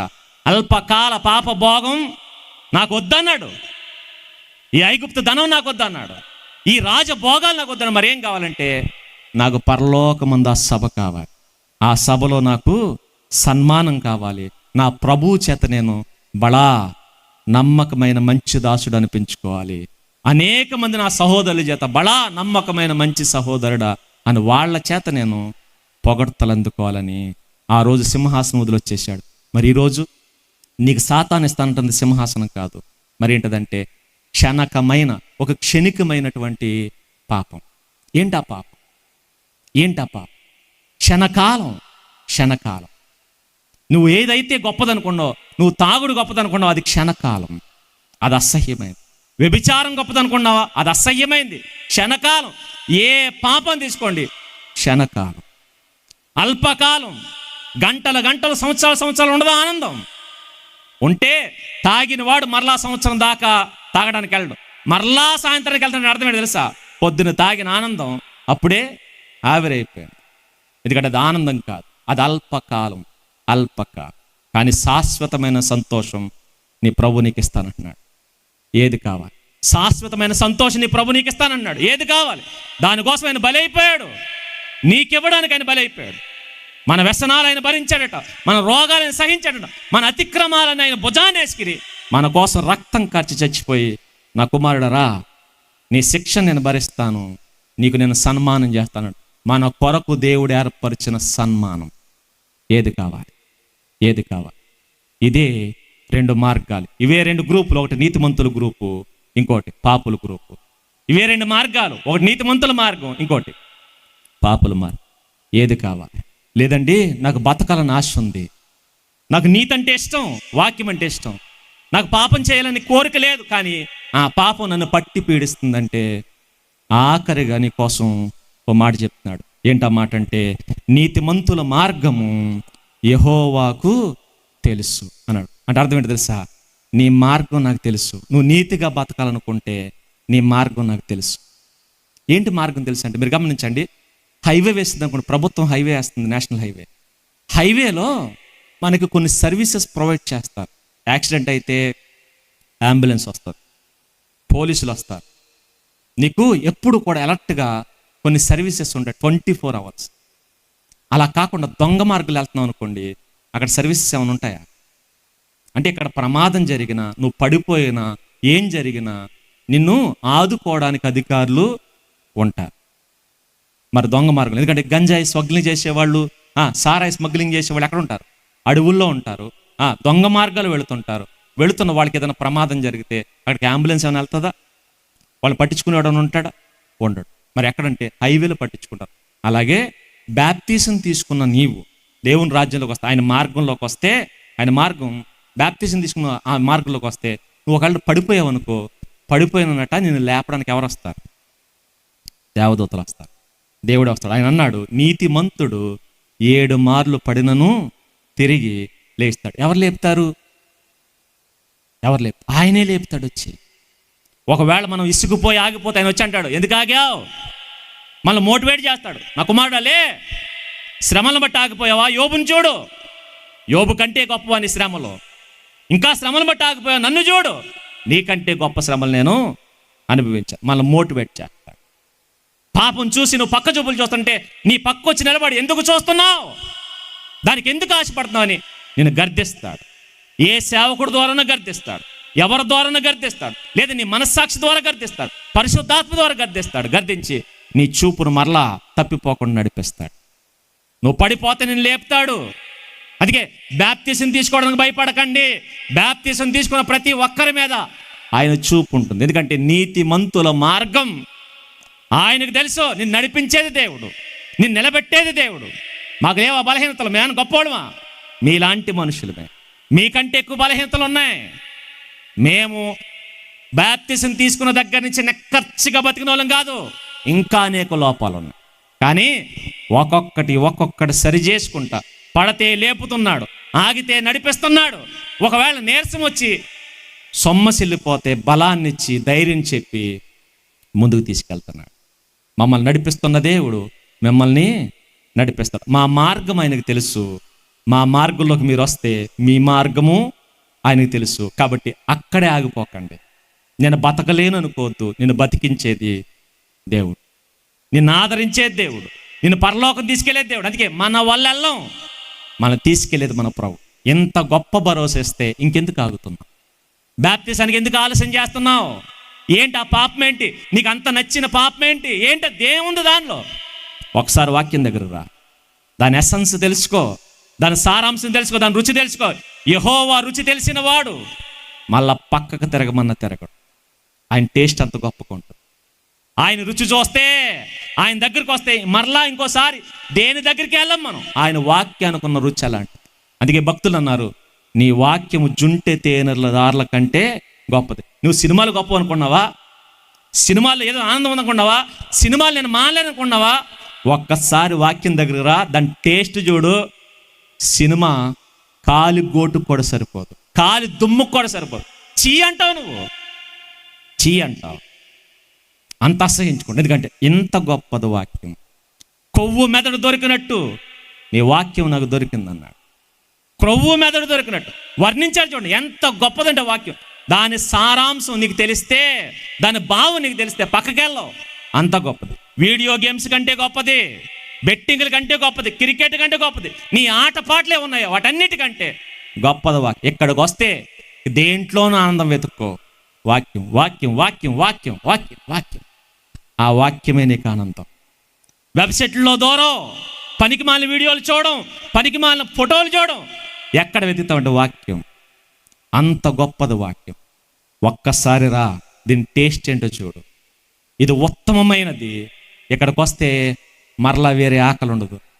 మగ్దలి ఎవరు? సమరయ స్త్రీతో ప్రభు చెప్పిన మాట, నేను ఇచ్చు నీళ్లు తాగువాడు ఇంకా దప్పుకోండి. నీ పాప దాహం తీరాలంటే చెప్పండి, ఇక్కడ రండి, ఈ నీటి దగ్గర రండి, ఈ జీవజలాల దగ్గర రండి. వాక్యం అనే జీవజలాలు నీలో పడితే నీదేది వ్యసనం, నీ వ్యసనాలను అక్కడ వదిలేస్తావు. అక్కడి నుంచి నీకు ఒకటే వ్యసనం ఉంటుంది. ఏంటో తెలుసా? నీ ఇంటిని గురించిన ఆసక్తి నన్ను తినేస్తుందంటాడు, నన్ను భక్షించుచున్నది. ఒక్కసారి మీరు గమనించండి, వాక్యానికి ఎడిక్ట్ అయితే అది మనల్ని తినేస్తుంది. ఈ యవనస్తులు ఉన్నారు చూసారా, ఈ యవనస్తులు వాళ్ళకి లేవా శరీర కోరికలు అంటే? కానీ దానికంటే గొప్ప వ్యసనం ఒకటి పట్టుకుంది. ఏంటి ఆ వ్యసనం? యేసు క్రీస్తు అనే వ్యసనం. ఆయనకి ఎడిక్ట్ అయ్యారు వీళ్ళు. ఆయనకి ఎడిక్ట్ అయితే ఇక ఏది కావాలనిపిస్తుంది, ఆయనే కావాలనిపిస్తుంది. ఆయనంత మాధుర్యం ఉంది, ఆయనంత గొప్పతనం ఉంది. కాబట్టి ఆయనకి ఎడిక్ట్ ఉంది. ఆయన మార్గంలోకి రండి, ఆయన మిమ్మల్ని కాపాడుతాడు, ఆయన మిమ్మల్ని నడిపిస్తాడు. పడిపోతానన్న భయం వద్దు, ధైర్యంగా రండి. మళ్ళీ చెప్తాను, పడిపోయారో ఒకవేళ బాప్తిసం అయినా కంగారు పడొద్దు. నిలబడ్డాను, ట్రై చేయి, నిలబడ్డాను. నువ్వు గొర్రెవైతే నిలబడతావు, గొర్రెవైతే నిలబడతావు. మీరు గమనించండి, ఒక ఆయన ఒక ఎగ్జాంపుల్ చెప్పాడు. గొర్రె పందట, ఆ రెండు నడుచుకుంటూ వస్తున్నాయట. నడుచుకుంటూ వస్తున్న మురుక్కాలు ఒకటి అడ్డం వచ్చింది. మురుక్కాల మీద పట్టేస్తే ఆ పట్టి మంచి నడుచుకుంటూ వచ్చాయట. పంది నడుస్తుంది, గొర్రె నడుస్తుంది. ఈ రెండు అదుపు తప్పి కింద మురుక్కాలలో పడిపోయాడు. మురుక్కాలు. ఇప్పుడు చెప్పండి, ఆ రెండిట్లో ఏది ఎలా ప్రవర్తిస్తుంది? ఏది? అది అక్కడ ఉంది. కానీ గొర్రె ఏంటో తెలుసా? పడ్డ కాడి నుంచి అరవడం మొదలుపెట్టింది. గొర్రె బురదలో పడిన కాడి నుంచి చేసిన పని ఏంటో తెలుసా? అప్పటి వరకు కాముగా వచ్చింది. ఎప్పుడైతే పడ్డదో గొర్రె అరుస్తుంది, కేరమని అరుస్తుంది, మేన్ అరుస్తుంది. పంది మాట్లాడట్లేదు, పంది దొల్లుతుంది. కానీ గొర్రె అరిసినది కింద ఉండడానికి ప్రయత్నిస్తుంది. మరి ఏం చేస్తుందంటే పైకి రావడానికి ప్రయత్నిస్తుంది. ఎక్కలేకపోతున్నా ప్రయత్నిస్తుంది, అరుస్తుంది, ప్రయత్నిస్తుంది అంటే ఉండలేకపోతుంది దాంట్లో. అది పడాలనుకోలేదు, కానీ కాలు జారి పడిపోయింది. ప్రయత్నిస్తుంది. అలా ప్రయత్నిస్తే ఈలోగా కాపరి దాని అరుపులేని వచ్చి దాన్ని తీసాడు బయటికి. తీస్తే అది బయటికి రాగానే చేసే పనేంటి తెలుసా? అరుస్తూ తన మీద పడిన ఆ బురదను దులిపేసుకుంటుంది. అర్థం ఏంటి? బురదను ఏం చేస్తుంది? అది అసహ్యించుకుంటుంది. అప్పుడు దాని అసహ్యాన్ని చూసిన కాపరి అది ఏడుస్తుంటే తీసుకెళ్ళి మంచి నీటి కాలువ దగ్గర తీసుకెళ్ళి దాన్ని శుభ్రంగా కడిగేశాడు. కడిగిన తర్వాత అప్పుడు ఏడుపు ఆపింది. మీరు గమనించండి, నిజమైన క్రైస్తవుడు ఒకవేళ పాపంలో పడినా అక్కడే ఉండడు వాడు. మరి ఏం చేస్తాడు తెలుసా? ఆ పాపంలోంచి బయటికి రావడానికి ట్రై చేస్తాడు. నీ పాపం ఏంటి? తాగుడా? అయితే ఎప్పుడన్నా మాండడానికి ప్రయత్నిస్తున్నావా? లేకపోతే అక్కడే ఉంటున్నావా? అక్కడే ఉండమంటే అర్థం ఏంటి తెలుసా? నువ్వు గొర్రెవు కాదు, చెప్పండి, పంది. అక్కడ ఆ పంది బురదలోంచి బయటికి లాగడానికి ప్రయత్నించినది రాలేదట, అక్కడే దానికి బాగుంది. నువ్వెవరు? లేదు, పనికి మాలిన పోర్న్ వీడియోకి ఎడిక్ట్ అయిపోయావా? మానలేకపోతున్నాను అనుకుంటున్నావా? అశ్లీల చిత్రాలు నేను చూడకుండా ఉండలేకపోతున్నాను అనుకుంటున్నావా? అయితే నువ్వు రా ఆయన దగ్గర, దాన్ని చూస్తాను. నీవు ప్రతి క్షణం పశ్చాత్తాపడు, నేను దీంట్లోంచి బయటకు రావాలని నీ ప్రయత్నం నువ్వు చేస్తూ ప్రభువుకు మొరపెడతాయని అంటాడు. నేను బయటకు లాగుతాను, రా. నీ వ్యసనం ఏదైనా దాంట్లోంచి బయటకు లాగుతాడు ఆయన. నువ్వు ఏడిస్తే లాగుతాడు, నువ్వు ఆనందిస్తే కాదు. దాన్ని అసహించుకో, దాన్ని దులిపేసుకోవడం ట్రై చేయి. నీ ప్రయత్నాలు నువ్వు చేయి. ప్రయత్నాలు చేస్తూ ప్రభువా నేను పైకి రాలేకపోతున్నాను ప్రభువా, దీన్ని మానలేకపోతున్నాను ప్రభువా, నేను అసహించుకున్నాను కానీ నా వల్ల కావట్లేదంటే ఆయన నీకు చెయ్యందిస్తాడు. చెయ్యందించి ఆ గుంటలో నుంచి నిన్ను బయటికి లాగుతాడు, నిన్ను కడుగుతాడు, నిన్ను శుద్ధి చేస్తాడు. శుద్ధి చేసి నిన్ను మరలా తన గుంపులో కలిపేసుకోడు. ఒకవేళ పడిపోయారా, మీకు వర్తమానం, రండి, ఆగిపోతూ అది దులుపుకుని రండి. మిమ్మల్ని కడగడానికి ఆయన సిద్ధంగా ఉన్నాడు, మిమ్మల్ని నిలబడడానికి ఆయన సిద్ధంగా ఉన్నాడు. లేదు ఇంకా దూరంగా ఉన్నావా, అయితే రా, ఆయన రాజ్యంలో చేరు. కంగారు పడొద్దు, భయపడొద్దు. ఆయన నిన్ను కాపాడుతాడు, ఆయన నిన్ను కాపాడుతాడు, ఆయన నిన్ను కాపాడుతాడు. ఇది నీతిమంతుల మార్గం యెహోవాకు తెలుసు. ఆయన దృష్టి ఎప్పుడు వాళ్ళ మార్గం మీద ఉంటుంది. వాళ్ళని ఆగనివ్వడు, పడనివ్వడు, నాశనము కానివ్వడు, కాపాడుతాడు. ఇక ఆఖరిగా దుష్టుల మార్గము నాశనమునకు నడుపు. ఎందుకంటే దుష్టుల మార్గం ఆయన పట్టించుకోడు. కానీ ఏదొక రోజు ఖచ్చితంగా పోతాడు, ఖచ్చితంగా పోతాడు అని చెప్పేసాడు. దుష్టుల మార్గము నాశనం. మరో చెప్తున్నాను, బాగుంది అనుకోకండి. నా వ్యాపారంలో బోల్డ్ డబ్బులు వస్తున్నాయి, పనికిమాలిన వ్యాపారం బోల్డ్ డబ్బులు వస్తున్నాయి. లేదు, ఈ పనికిమాలిన ఉద్యోగంలో లంచాలు పుచ్చుకున్నా నాకు బోల్డ్ డబ్బులు మిగులుతున్నాయి. అడ్డదారులను వెళ్తున్నా నాకేం కావట్లేదు అనుకోవద్దు. ఏదో ఒక రోజు నాశనం నీకు ఎదురవుద్ది, ఏదో ఒక రోజు నాశనం నీకు ఎదురవుద్ది. సంసోను వెళ్ళాడు అని ఏం కాలేదు అనుకుంటున్నాడు, కానీ తెలియకుండానే మరణంలోకి వెళ్ళిపోయాడు. తెలియకుండా మీరు గమనించండి, మనకు తెలియకుండానే పోదాం. దుష్టుల మార్గము నాశనమునకు నడుపును. ఒకవేళ దుష్టత్వంలో ఉంటే ఏదో ఒక రోజు నాశనం నెత్తుకుపోతే మరణం నీ చుట్టూ పొంచి తిరుగుతుంది. కాబట్టి ఆ మార్గంలో వద్దు, రా, మన త్రోవను విడిచిపెడదాం. మనకిష్టమైన త్రోవను విడిచిపెడదాం, ఆయన త్రోవలోకి వద్దాం, ఆయన త్రోవలో. కాబట్టి ఇది ఈ సారాంశం చెప్తుంది. ఇప్పుడు చెప్పండి, బైబిల్ సారాంశం ఇదేనా? బైబిల్ అంతా సారాంశం చెప్పేది ఏంటంటే ఇది. ఆ సారాంశం అంతా చెప్పండి ఒక కీర్తనలో చెప్పబడింది. ఇది మొదటి కీర్తన. ఒక కీర్తన చెప్పడానికి చెప్పండి, ఇది వాక్యం అండి. ఇప్పుడు చెప్పండి, ఇది వాక్యపు టేస్ట్ అంటే. దీనికి ఎడిక్ట్ అయితే మీరు ఎక్కడా ఆగ. కాబట్టి వాక్యం దగ్గరకు రండి, వాక్యాన్ని నేర్చుకో. ఇప్పుడు చెప్పండి, 150 కీర్తనలు కావాలంటే 150 కీర్తన, ఇది 6, 119 కీర్తన మనకి జీవితం సరిపోతుంది. కాబట్టి వాక్యం అంటే ఏదో లైట్ తీసుకోవద్దు. వాక్యం చాలా గొప్పది, వాక్యం ఉన్నతమైంది. ఆ వాక్యానికి కట్టుబడి ఉండండి, ఆ వాక్యానికి అవలంబించి ముందుకు వెళ్ళండి. దేవుడు మీ అందరినీ దీవించునుగాక. Amen, amen, amen.